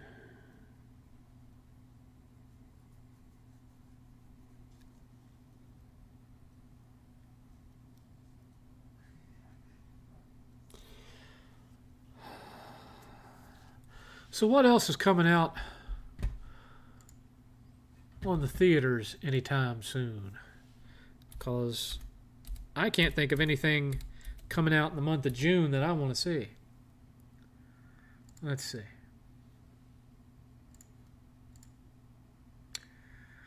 Movies in theaters. Life of Chuck is based on a Stephen King book I have not read. Ballerina, already not all that interested in that. I don't care about the new Mission Impossible. You know, people from my neighborhood can go see that at the theater for free tomorrow at 6. Or no, it was today. It was today. Yesterday you could go and see Lilo and Stitch for free, and today at 6 o'clock I could have gone to go see Mission Impossible free. But I didn't because I'm sitting here doing the show for you. Karate Kid Legends I don't care about. Don't care about a new Final Destination. Sinners, I'll wait for it to hit whatever, Amazon Prime or whatever. Don't care about The Accountant 2. How about, let's see. Fantastic Four comes out in July. 28 years later, I know 8th wants to see. Looks like June's only big movie is How to Train Your Dragon, and 8th doesn't want to see that with me. He wants to see it with his friends. So, looks like I'm not going to the theater this month.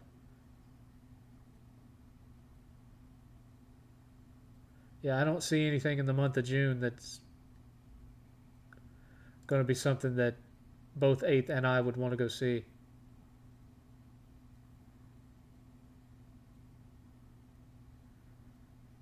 Pretty light schedule. Yeah, I miss the days when there was like, you know, every week there was some new blockbuster coming out at the theater. I miss that. That was one of my most favorite parts of the summer, was going to the movies every weekend. Yeah, I know Sinners is on Prime. I just don't want to pay $25 to watch it. Do you like the Mafia games? They're okay. They're okay.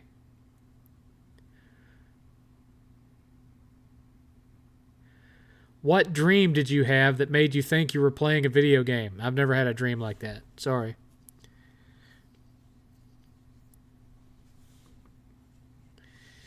Yeah, you're right, Brother Natural.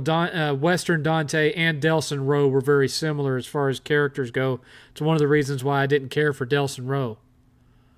I just wanted more of Cole McGrath. But yeah, I'm really interested in watching Sinners. I'm just not interested in paying $25 to watch it. You know, I'll wait until I don't have to pay to watch it, like if it hits HBO or something. Which I know what I'm watching tonight. Tonight, that Robert De Niro gangster movie where he plays two different characters just hit HBO. And I don't suspect good things because it's not a Scorsese movie, but I'm going to watch it anyway just to find out. Because, you know, I like me a gangster movie. I like me some gangsters. Oh. 5-minute warning, folks. 5 minutes. There's only been $10 donated tonight. $10 because only Max88 and Richard really love me. So you've got 5 minutes left to ask your questions. Get your questions in now.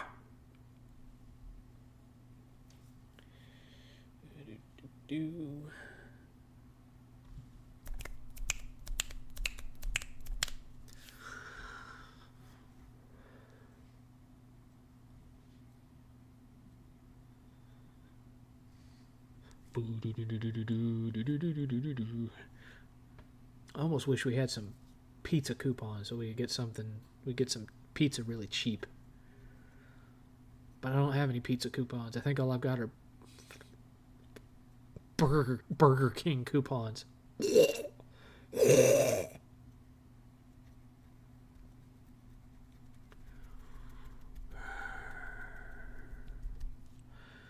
You know, we had good news that Crystal Burgers have come back to Texas. The bad news is they haven't built one anywhere near me yet. The closest one's 3 hours away. That is so irritating. My older sister apparently encountered a ghost in one of her apartments many years ago. Over the night, her closet door opened by itself, and another time her warm bath turned cold. Where do you think AEW will be at 5 years from now? In our memories. Not all of them fondly.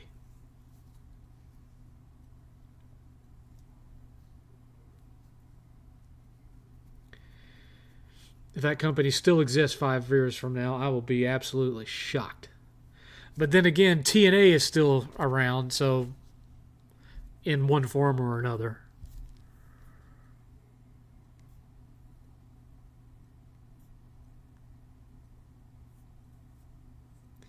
Heck, even the NWA still sort of exists. Oh, Jesus Christ. Oh, well, we're here for another hour, lads. Thank you, Max. I appreciate you, Max. Thank you. Thank you, sir, for leaping in at the last minute. Here's a dollar bill, y'all.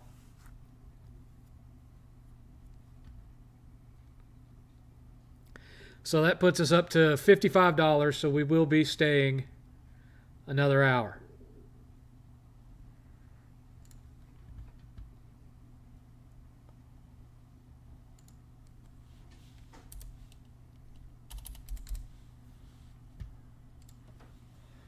Thank you, sir. Appreciate you, Max. Did you even have an experience where the waiter did something weird and or got your order wrong? I've had experiences with bad waiters before, sure. I couldn't give you any specifics, but I've had crappy waiters. I don't think that's that unique of a scenario, you know what I'm saying?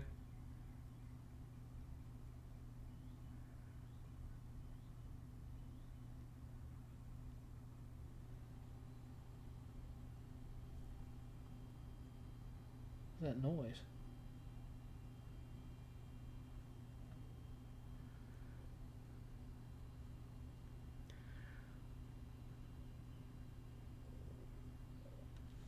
It's okay, stomach. It'll be okay. Another hour of power. Well, that depends on y'all. Y'all are going to have to come up with another hour worth of stuff to ask me about. Max has already made sure of that.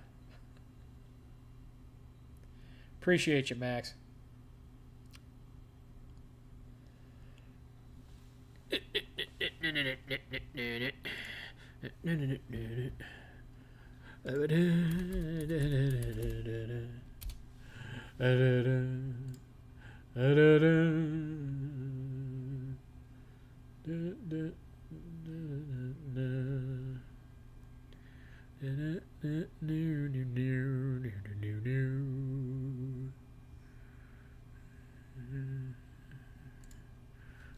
Okay, let's get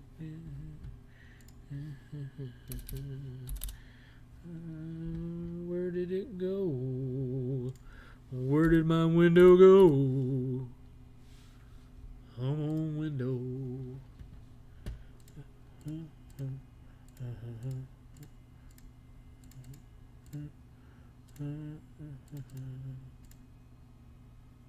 Oh.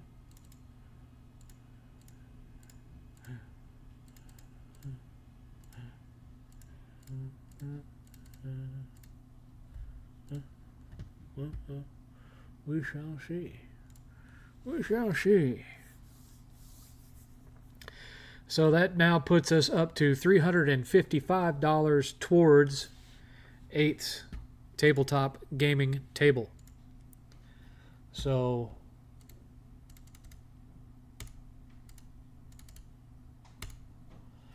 we are $645 away from paying for the table.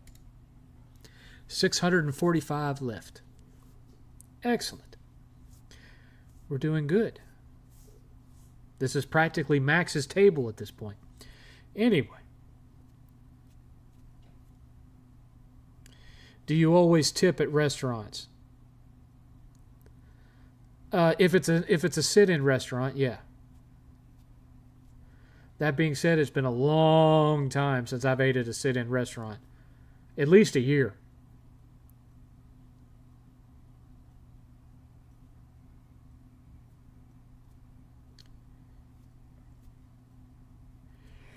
Can the director of the Mad Max films get away with making the same movie over and over?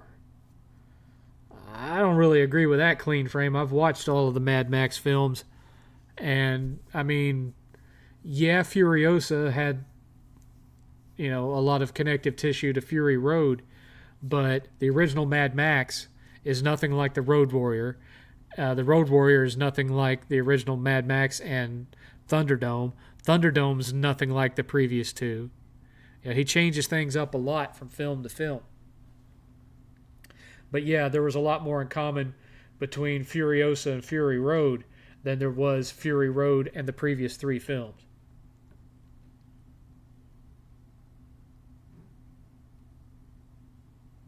True, all of them tend to end with a big chase scene, but all of the connective tissue, the plot, the characters, all of that, there's always something new that he's bringing to it. That's what's kept the series alive for as long as it's been. Because people will always want more of Max. I'm still kind of pissed that we didn't get a Mel Gibson Old Man Max. I would have liked that, but, I like Tom Hardy. Tom Hardy's cool.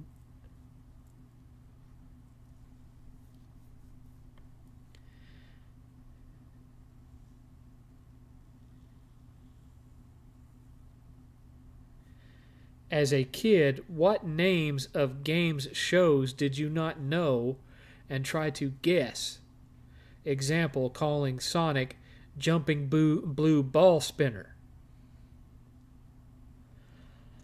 That must be a you thing, Darkstar. I never did that. I never looked at came into a commercial for Conan the Barbarian and thought, I want to see muscle-bound sword guy. I didn't do that. I just waited for it to show the title.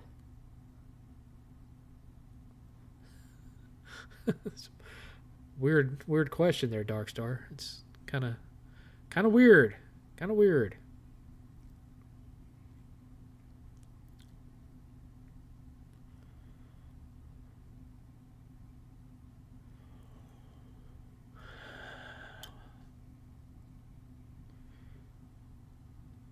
Come on, folks. Don't make Max 88 feel like he wasted his money. Ask some questions. I'm sitting here with a full bladder trying to entertain y'all for this extra hour, so, at least give me some good questions to answer. What director's filmography is your favorite? Oh, dear. Oh! Favorite director by filmography. It's kind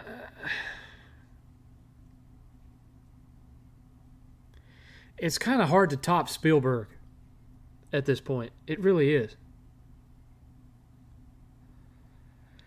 Especially if you loop in all the stuff that he's produced but didn't direct. Like the Goonies, for example. He produced it, didn't direct it. But you got Jaws.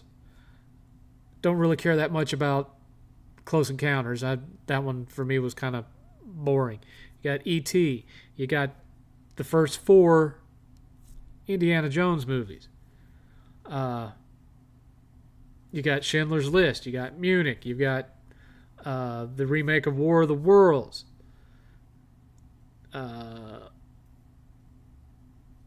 You can keep the Fablemans. That was autofellatio on screen if I ever saw it. I liked Ready Player One. Ready Player One was a fun movie. Then you throw in like the original Poltergeist in on that. You throw in Goonies in on that. I'd have to go with Spielberg. It just the sheer size of Jurassic Park, the sheer size of volume of great films that he's put out. I can't think of anybody that comes close to him.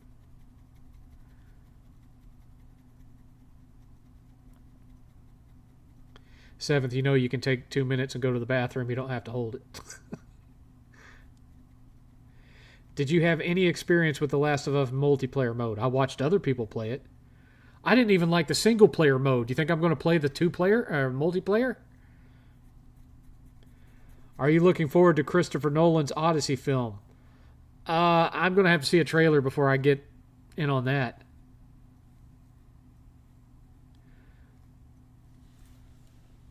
That being said, Eighth, not even Eighth. Eighth is a big Nolan fan, but even Eighth doesn't like everything that Nolan puts out. He's a much bigger fan, for example, of Interstellar than he is Inception. He's not that big a fan of Inception. Neither of us were a big fan of Tenet. I didn't like Tenet at all. I really disliked that movie. Interstellar's fine, but Tenet, I liked Inception, but not Tenet. I really liked Oppenheimer. I really liked Oppenheimer. I thought it was a fascinating film. A little bit long, but, great biography film. Loved it. And, of course, I loved his Dark Knight trilogy. Not so much the third one, but the first two were really good.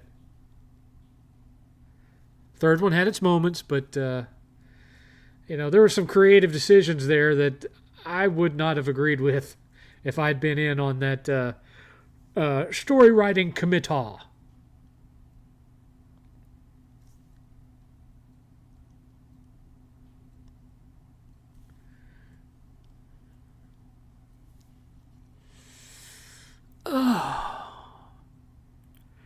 Oh ho ho.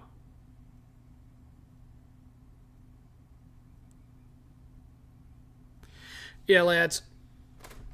Oh, here, have a further view of my game room here. I'm gonna have to go drain the main vein. Oh, what a world! What a world! What a world! Oh my God! Oh, what a world! What a world! And my belly's showing, my big ass fat belly. Oh, what a world! What a world!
had to pee so much. Oh, dear God. Oh. Oh.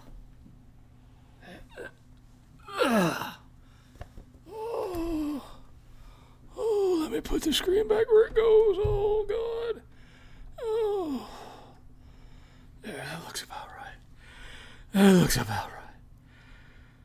Oh. I'm back, y'all. Whew.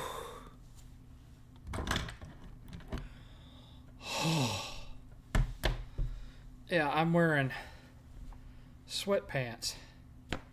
And sometimes the sweatband of it will ride down and expose my hairy belly. Oh. Oh. Oh, God, that hurt. All right, you can resume your questions now. I have returned. We got 45 minutes left, so, feel free to make use of that time,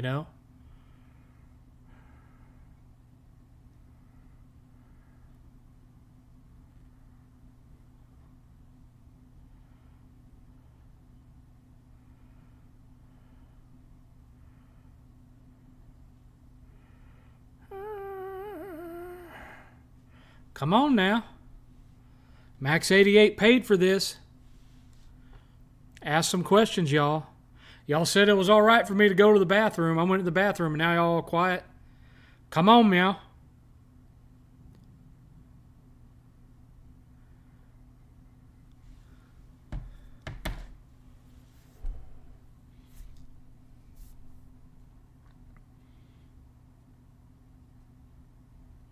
Hello?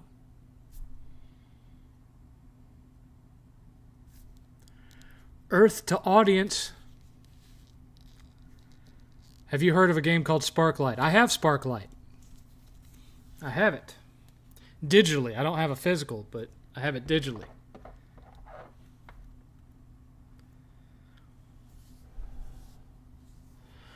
Haven't played it in a long time. It's been a few years, but I do have it.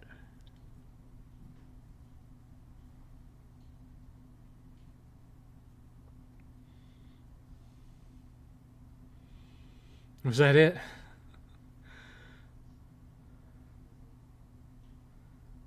That one question covered all the bases for y'all? Come on now. We have 45 minutes left. There's 45 minutes. We need more questions. What did you think about the Mortal Kombat collection announcement? Do you hope it includes the PS2 games? I don't really care too much about the PS2 games. Those were kind of crap. To be honest with you, I don't care about the crappy Game Boy games neither. I would just be happy with the mainline games being on there. Heck, I'm going to be happy just to have the arcade version of Mortal Kombat 2. I'm satisfied with that. I mean, I've already got it on, the multicade back there, but I'll be happy just to have that. What made you not enjoy survival horror games? Just no innovation or just too many of them? I didn't like and of course they don't have this anymore. I didn't like the tank controls. I didn't like that, they tried to ratchet up the fear by making ammo so limited. I didn't like that, which of course, I understand that it would be unrealistic to just have boxes and boxes of ammo lying around everywhere. But at the same time, if you're like a government agent and you're going in, or even SWAT, and you're going into a hostile situation, you're going to be bringing more than one magazine of ammo with you. So it just, yeah. I always preferred kind of horror first-person shooters than survival horror. Heretic, Hexen, that kind of thing.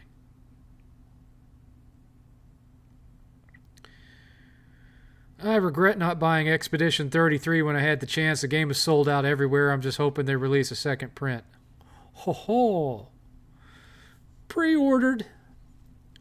I'm guessing you had no excitement for Resident Evil 9. Well, I mean, it looked good. Uh, I don't know that I'll play it, but it looked good. I mean, I've I've been tempted to play Resident Evil 8 because I watched 8th play it, and aside from ammo limitations, so much of it looked more just like a horror first person shooter than a survival horror game, and so that one kind of intrigues me. But I don't know if I will or not.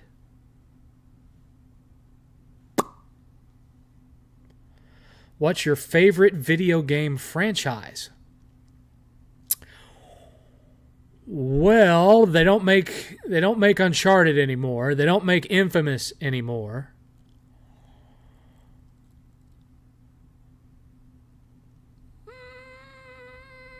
I don't really know anymore. I was big into Elder Scrolls for a long time. I was big into Fallout for a long time, despite all the glitches and problems with them. I used to be a diehard Final Fantasy fan, but that's kind of gone out the window too.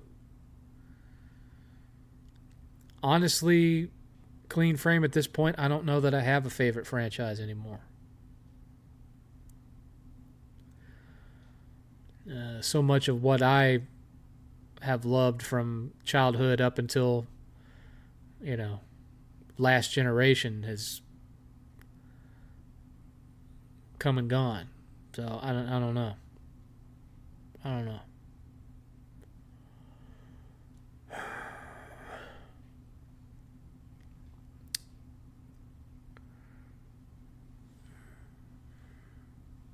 Come on, questions.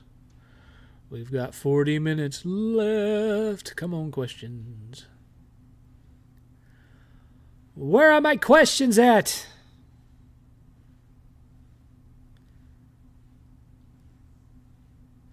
Are you a fan of the Kingdom Hearts series? I'm not a fan of Kingdom Hearts 3. Not really. I already talked about that earlier tonight. You seem to usually enjoy the Trails games when they come. Yeah, I enjoy the Trails games. I enjoy The Legend of Heroes, but I wouldn't say that they're my favorite series.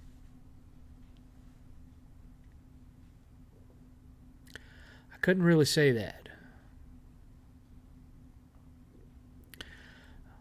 Couldn't really say that. And so many of my favorite games didn't end up being like what I would consider a series. Like, for example, Gunstar Heroes. Loved Gunstar Heroes. Only sequel it got was on the Game Boy Advance, And even then, it wasn't really a sequel. It felt more like a remake. But he's going to want to, you know what? Thunder Force. Thunder Force is my favorite series. We'll just go with that. Thunder Force. There's you an answer. Did you try out the Unbeatable demo? I might look. No, I did not. I don't know what that is. Do do do do do. Do do do. Do do do. Do do do do.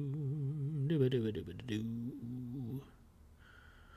Do do do do do do. Silent Hill or Neo. That sounds about right for you, 8th. That tracks. That tracks.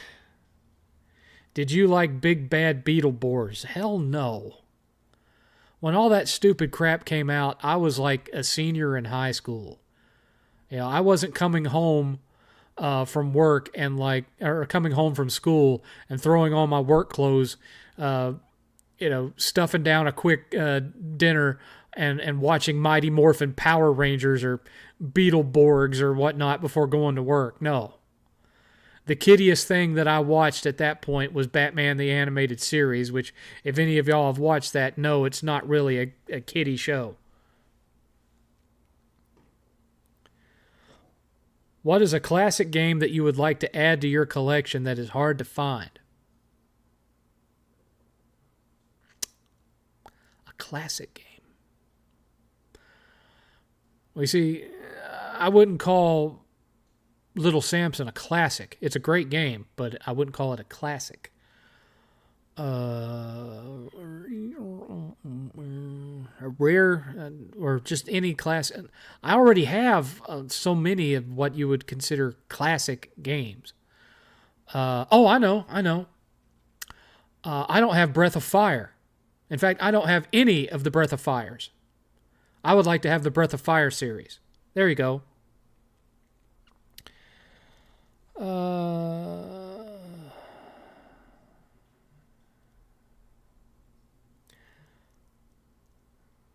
From 8th. I love Dark Souls, I do, but that franchise is so inconsistent from game to game, I struggle to say it's my favorite of that genre.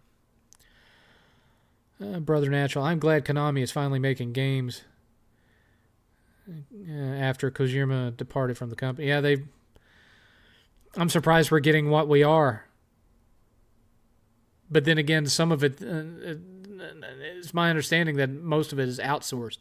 They're not actually making them in-house. They're just paying other companies to do it for them. Do you like it when a game franchise has the chance to jump media like comics, novels, movies? It's been extremely hit or miss. Extremely hit or miss. I like it when it happens and it's good. Like I should have to make that distinction, but that's the world we live in. Do you have any Nintendo Power magazines in your... No, I don't collect magazines, man.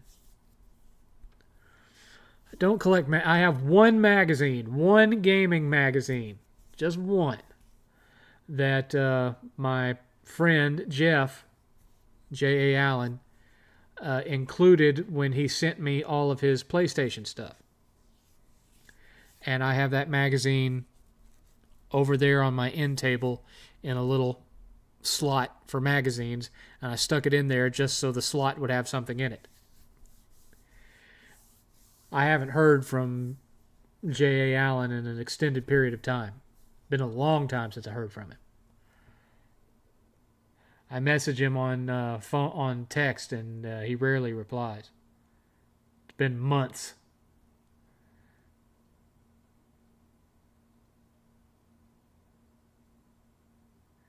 The chances of a new Castlevania game are looking not likely. The question is, what style of Castlevania game?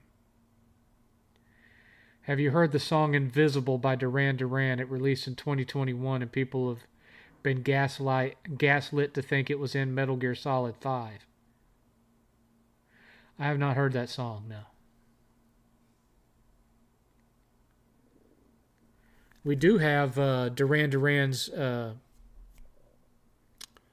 Rio album up there. That's in 8th's collection. That's not to say that 8th is a big fan of Duran Duran. I just wanted him to have it because it felt like one of those quintessential 80s albums that he should have if he had any interest in 80s music. You are a Duran Duran fan. I didn't know that. He had never asked for a Duran Duran album. I just bought that for him because I thought he should have it last Christmas. That, and I thought that he would appreciate it because, you know, they used that song Rio so heavily in that Santa versus Jesus episode of South Park, because that's the song that Santa keeps singing throughout the episode. Her name is Rio and she dances on the sand. You know, that Santa Claus keeps bringing that song up through the whole episode. So I thought, if nothing else, 8th would enjoy that album, ironically, because it had that song on it. And now he's telling me he's an actual fan. I did not know. I stand corrected.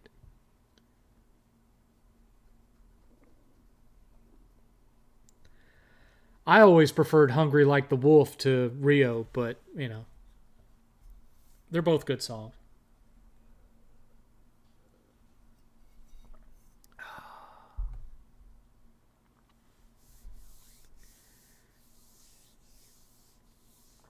How many copies of Castlevania Dracula X SNES do you have? None! The only Castlevania game I have for Super Nintendo is Super Castlevania 4. Do I have my phone on me? Why? Did you message me, 8th?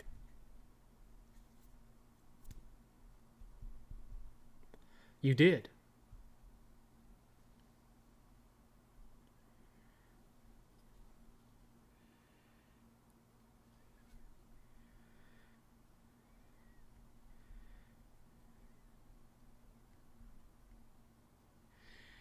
If you so desire, 8th. If you so desire.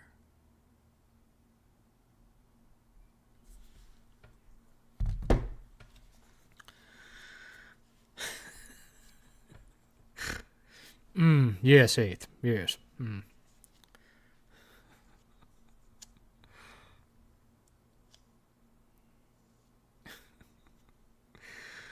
When 8th was a younger teenager, he's 22 now, but when he was a teenager, we had this meme that was just between the two of us that was from that episode of Family Guy where you had them all the characters were seated in these fancy chairs and they were dressed up in suits and everything.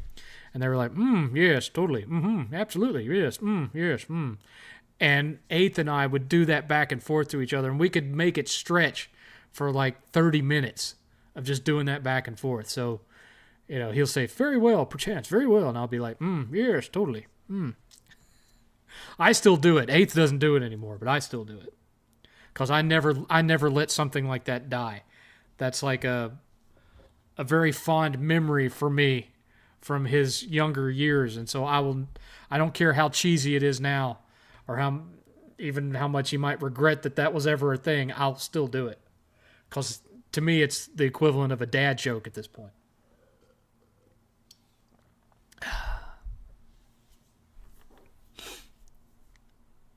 I still have some of 8th's reviews videos that he did from when he was like, 5, 6. I still have his review of Kung Fu Panda. I have the videos of him getting the platinum on Up and Cloudy with a Chance of Meatballs and all that. I still have all those videos. They're not public, but I have them.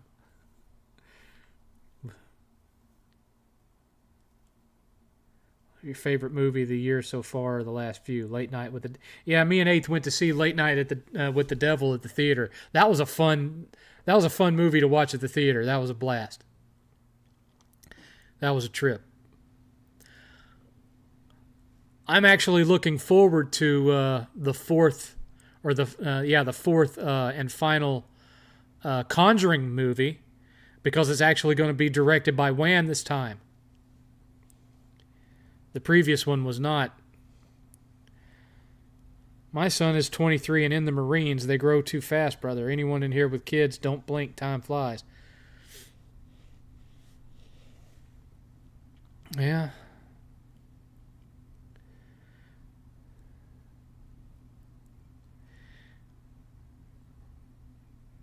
Eighth was not. He was not ever destined for the military.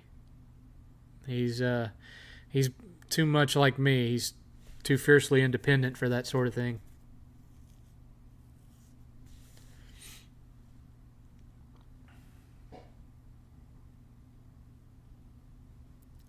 But I have all the respect in the world for people that are able to do that. I'm just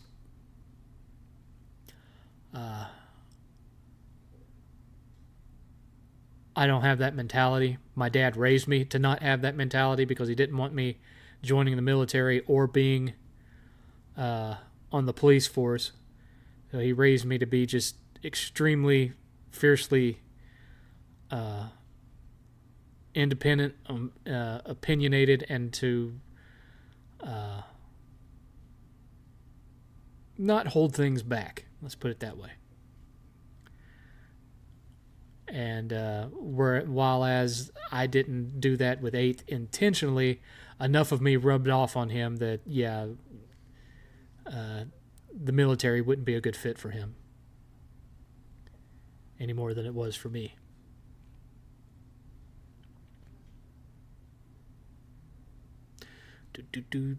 We got 30 minutes left, folks. 30 minutes left. 30 minutes left. And $45 short of extending that by an hour.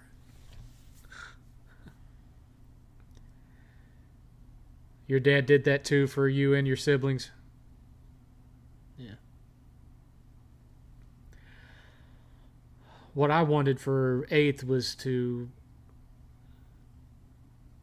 get out there in the world and make his mark, to create something, to build something. And that's what I still want for him. It doesn't matter whether he makes $1 million a year or $60,000 a year, as long as it's something that inspires him and that, you know, leaves his mark on the world. That's what I want for him.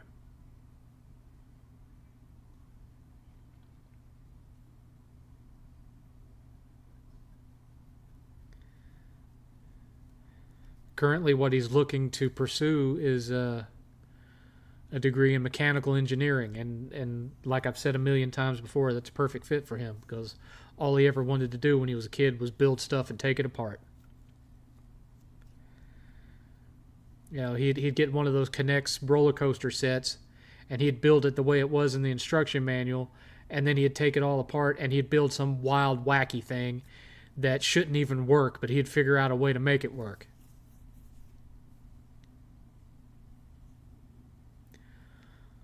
One time he made a 7-foot-long model of the Titanic using typing paper and tape. 3D model of the Titanic. It was like 6 feet long. And he built it with typing paper and tape. I used to have a picture of that thing. I don't have a picture of it anymore. He did the same thing with he built like a model roller coaster the same way, with typing paper and tape. And then, of course, you know, I bought him all of the Connects roller coaster sets so he could use those to actually build a working version of the paper one that he made. The thing was like 4 foot, and the paper one was like 4 foot tall. It was crazy. Crazy thing to look at. I used to have a picture of that too. What have I been playing recently? I was playing a Metroidvania game on PS5 that's called The Throne. And it's a Metroidvania that has graphics that look like Scott Pilgrim.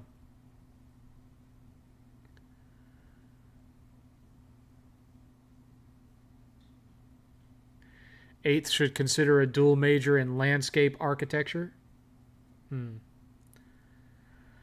I don't know if he'd like that as much. He seems to be more mechanically interested.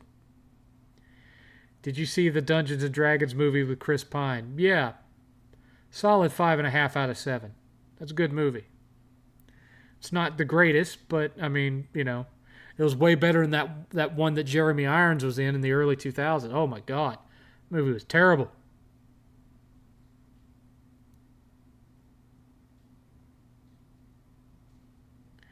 What was the most professional job that you had? I was a fully licensed stockbroker for a brokerage company. I actually worked in their IT department, but because there was the potential for me having to speak to a customer having a technical problem that was unable to place their trades, due to that problem, I was made a fully licensed Series 7 and Series 63 stockbroker so that I could place those trades for them while working on their technical problem. I've had to go and study in my 30s, way early 30s, to become a licensed stockbroker. Series 7 and Series 63. There are some people out there that feel the Series 7 is harder than the bar exam. You had to make a 70 to pass it. I studied for 3 months and got a 72. They told me I tried too hard.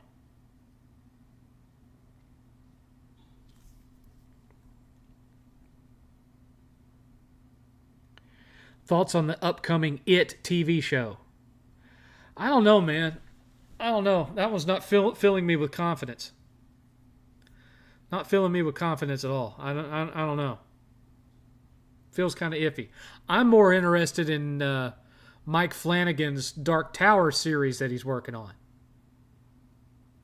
I'm really interested in that. Because that movie they made, that movie was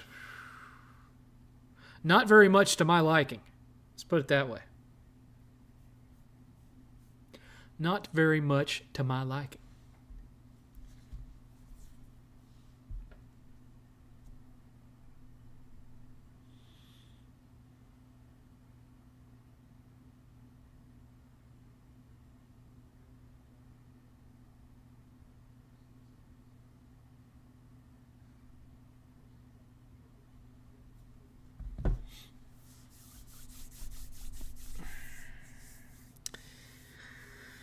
All right.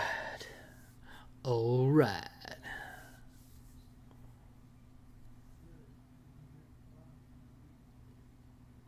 One thing I definitely miss living here as opposed to living outside of Austin. I miss going to the Alamo Draft House. That was fun. I mean, we have kind of a budget version of that here where we live now, in a theater called the Grand, and you can get food just like you would get it at the Alamo Draft House, only they don't have waiters that bring the food to you. They just give it to you on these trays, and you have to carry it to your seat. And it's sitting, and the tray pops down in the cup holder and swings around, instead of having an actual table that you sit at like at Alamo Draft House.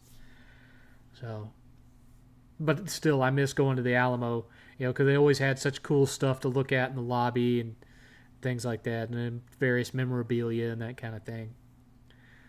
When you walk into the lobby of the Avenue, the Grand, I should say, it's not the Avenue, the Grand. When you walk into the lobby of the Grand, they have an old-fashioned ice cream parlor there to your right, but not really anything in the way of memorabilia or exhibits or whatnot to look at. What was the craziest friend acquaintance you knew in your life? You've heard me talk about this before. A couple of years before I met Eighth's mom, I was in a three-way relationship with a bisexual Wiccan and her girlfriend. And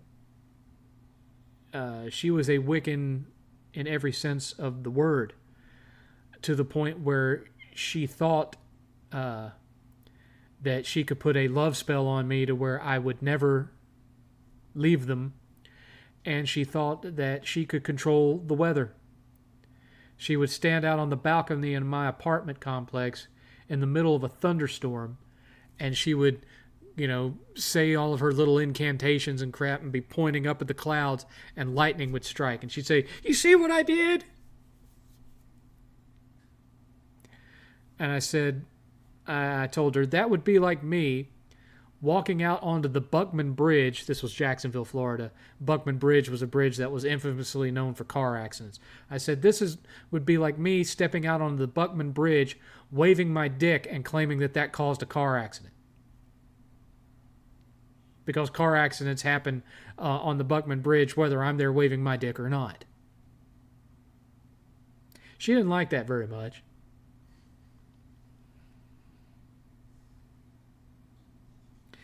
Of course I didn't buy a Switch 2. Why would I? Do you like to go to historical sites, museums? Very much so. Very much so. I've been living in Texas for 8 years. I still haven't made it to the Alamo. I grew up reading about Davy Crockett because I grew up in Tennessee. He was almost like superhero level to me when I was a kid, Davy Crockett. And here I am. I still haven't gone to the Alamo to see where he died. That's just pathetic. Ever since we moved here, I've kept planning these a weekend trip for me and 8th to go down to San Antonio, get us a hotel right on the Riverwalk. We can go see some of the places where they filmed Cloak and Dagger. We can go to the Alamo. We could do some of the Ripley stuff, and it just hasn't happened. Something else always comes up. There's something else that the money needs to be spent on. So, hopefully, 8th has been to San Antonio, just not with me. He went with one of his friends to see Breaking Benjamin in concert there. And I think he also, one of his friends took him to see a zoo down there somewhere. So he's been there twice. I haven't even been once. I would like to go up to see Dealey Plaza where Kennedy was shot. I'd love to go see that. See the book suppository, the book depository. Even though, I don't believe that was the shot that killed him, but, I'd still like to see it. I love historical stuff, One of my favorite places on earth is Cades Cove outside of Gatlinburg, Florida. Gatlinburg, Tennessee. God, I am malfunctioning today. Gatlinburg, Tennessee. You've heard me talk about it before. It's this pristine valley that looks like it hasn't been touched since the 17 or 1800s. Just log cabins and pasture. That's all you can see there. And it's like stepping back in time when you drive through there. Your car is the only modern thing you will see. So yeah, I love historical stuff. I love going to museums. Haven't been to a museum in a long time though. I don't really go much anywhere, aside from video game stores and video game conventions. That's pretty much it. Most of my time is spent here because I work from home, so I don't even go to work during the day. I'm just here.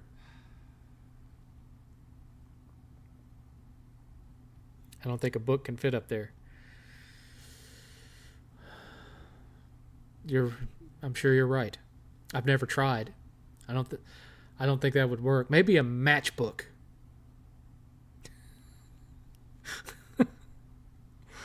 Oh God, I'm so stupid. Oh jeez.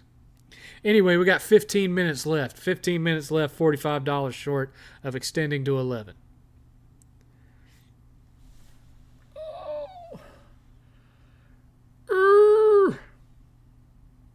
Wah, wah, wah, wah, wah.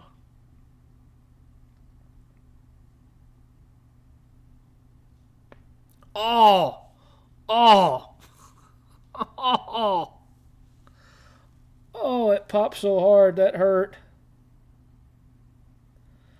Oh, that hurt. That was painful. Why did I do that to myself? Oh, it went kapop. Oh, I think my spinal cord shifted. Oh, God. Yeah, I heard about the whole GameStop stapled through Switch 2 screens. I mean, that sounds about right for GameStop, though. What was that newspaper article you posted on Twitter about? Oh, well, those of you who've been watching me a long time have heard me talk about how when I was a kid, you didn't have Dare yet.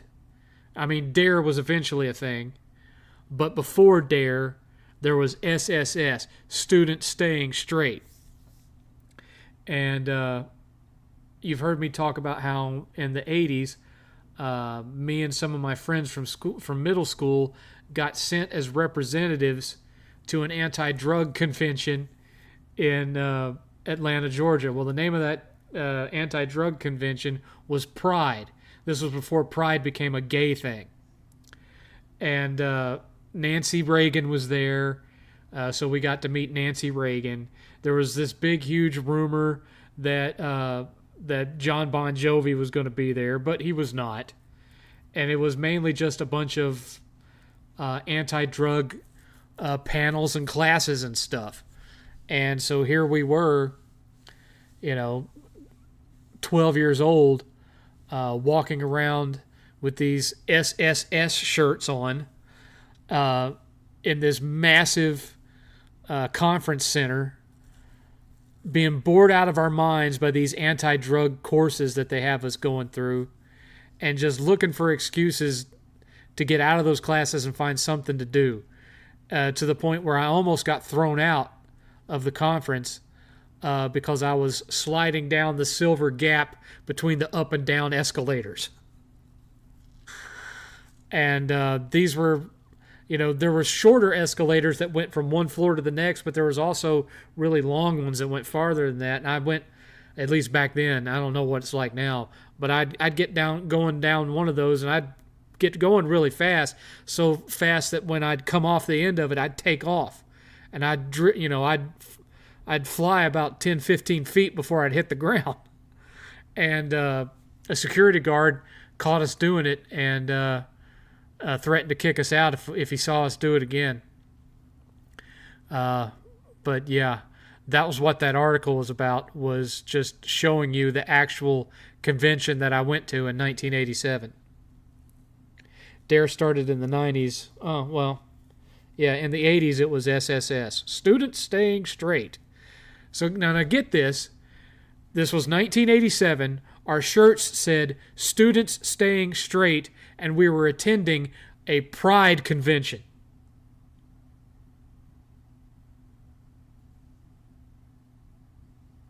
Glitch in the Matrix? I don't know. Are you looking forward to Shudder VHS 8? I'll always look forward to VHS. I won't always like what I see, but I always look forward to it in the hopes that the next one is the best one.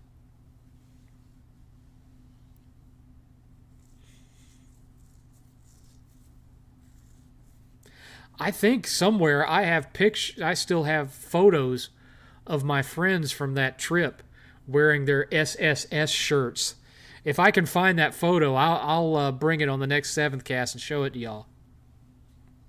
Or I'll post it on my X account, one or the other. Maybe both, if I can find it.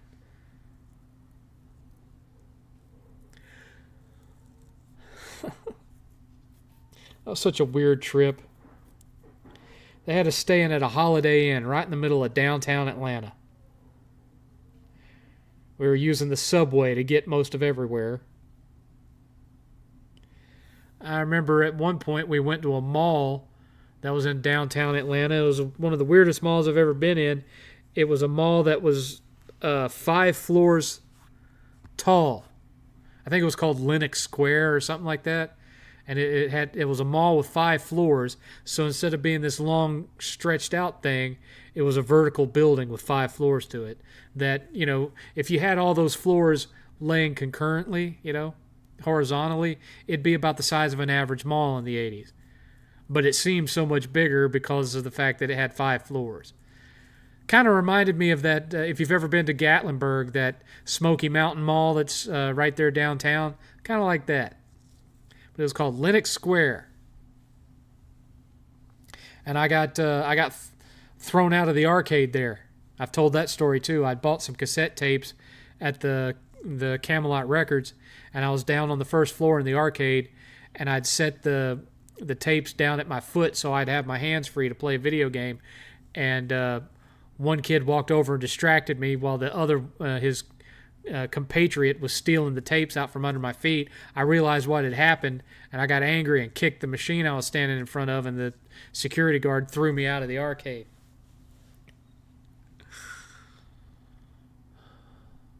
So what I ended up doing was I ended up walking back up to the record store, and I rebought the 3 tapes. Unfortunately, that was also the next day was the day we were supposed to be going back home, and I spent the last of my food money, so I didn't eat dinner that night, and I didn't have breakfast or lunch on the way back to Tennessee from Atlanta. So, I starved a little bit to make sure that I would get my tapes.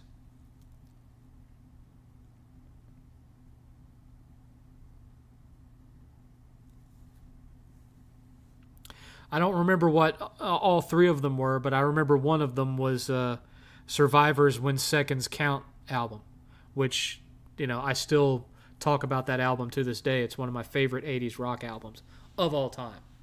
Of all time. Well, good for you, Mr. Skills. It didn't have anything that I wanted. But I'm glad you're enjoying it.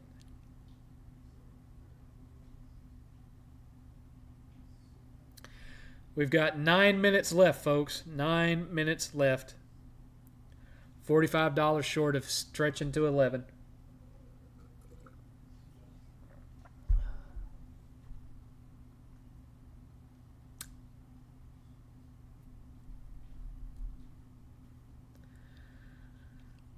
Oh. Hurt a little bit there.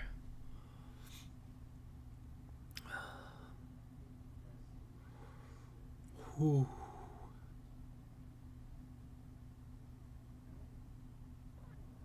They threw you out even though you got robbed. Yeah, they didn't care about the kids that stole my tapes. All they cared was that I'd kicked the Star Wars arcade cabinet. Which that game was already really old by the time that happened. We're talking 1987. And I kicked, I kicked the cabinet, and this female security guard that was about 300 pounds and 6'2". She looked kind of like Roz from Night Court. Walked over and literally grabbed me by the back of my pants and my collar and threw me out of the theater. It was almost like that scene in UHF where they get thrown out of the restaurant they were working at. It was kind of like that, only I didn't go that high. She was like, "You out!" Grabbed me and... But, I was 12 years old. I was still, lightweight enough to where that was a possibility of being picked up off my feet and thrown. And this was a big, imposing woman. She was great big. And literally threw me out of the arcade. She's lucky she didn't injure me. But, I was too young and stupid to fake one. Oh, my knee! I was too...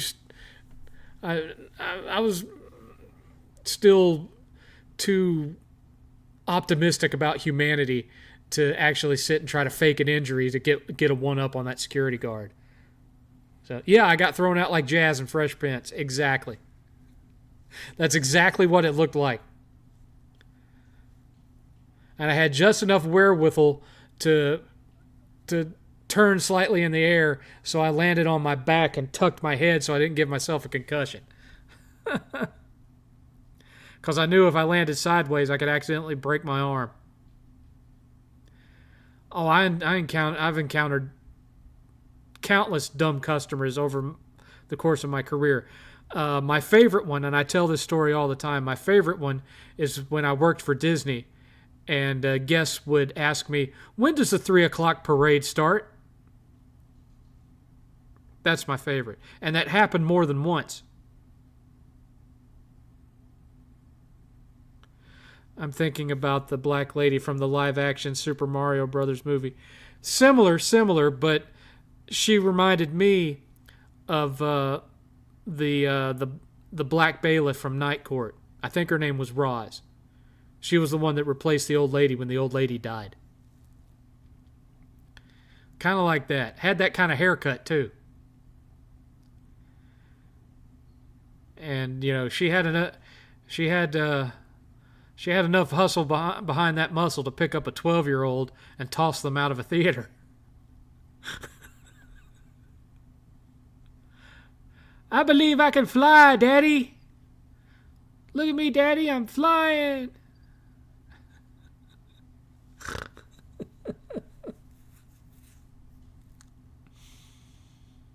Sorry, that was a kind of almost sort of reference to Freddy Got Fingered, but not really. Remember the kid? Look at me, Daddy. I'm okay, Daddy. I'm okay. Just got caught in the propellers of a plane. "I'm okay, Daddy." Big spray of blood everywhere. Oh, I make such weird connections. That's how my brain works. Anyway, we got 4 minutes left. 4 minutes! 4 minutes left. $45 short of extending to 11. That's fine, though. That's fine. I totally did not expect Max to show up again 3 weeks in a row. Max must have a really kick-ass job. That's all I can say. Good God, Max. Good God. Unreal.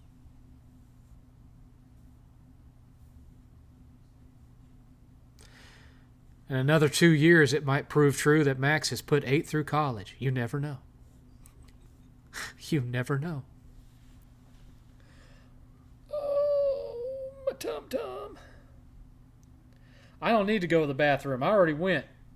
Not here, but when I went to the bathroom. Yeah, I haven't sat here and sharted or something. I didn't drop a shartnado, No. I'm not that uncouth, gentlemen. I'm close, but, I'm not that far gone. Hashtag let 7th rest. Let 7th go to the bathroom. What game was so bad that it made you laugh? Deadly Premonition. You notice I didn't have to think long about that one. Deadly Premonition. Game was intentionally awful.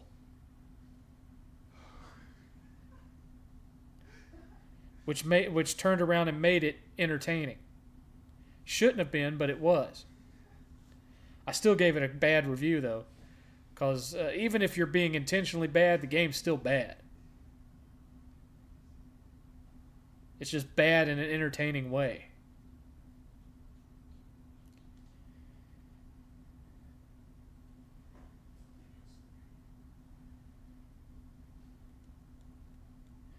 Two-minute warning. If you've got any questions left, get them in now.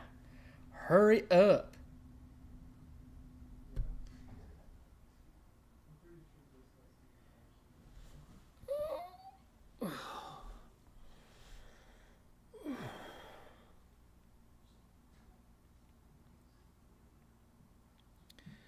That's on my list of games to get from the PS3 store before it shuts down. Yeah, because I don't think it's like super expensive, but the last time I checked, it wasn't exactly cheap to get a physical copy either. I have it. It's on the shelf upstairs, actually, the PS3 Director's Edition or whatever. We still have it. Not cheap by any means, but not super expensive either. I think you can get it for like $50 now, maybe? I don't know. I haven't looked at it in a while.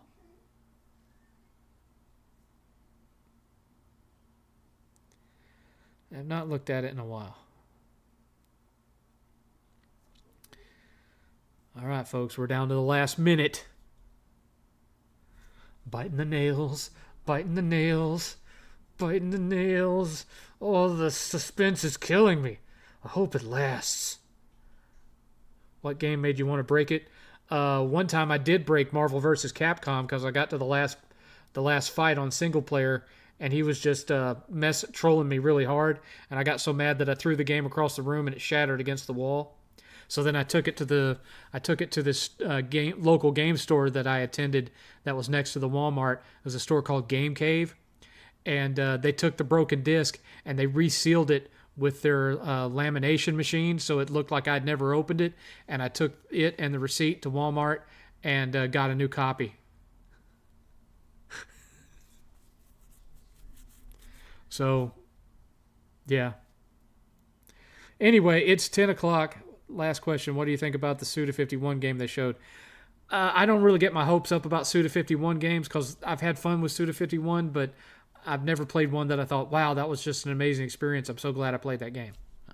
Anyway, it is 10 o'clock. We were $45 short of the 11 o'clock goal. Thanks to Vengeful Cowboy, Darkstar Angel, and Max88 for donating tonight. Be thinking about things that you want to ask me about next week.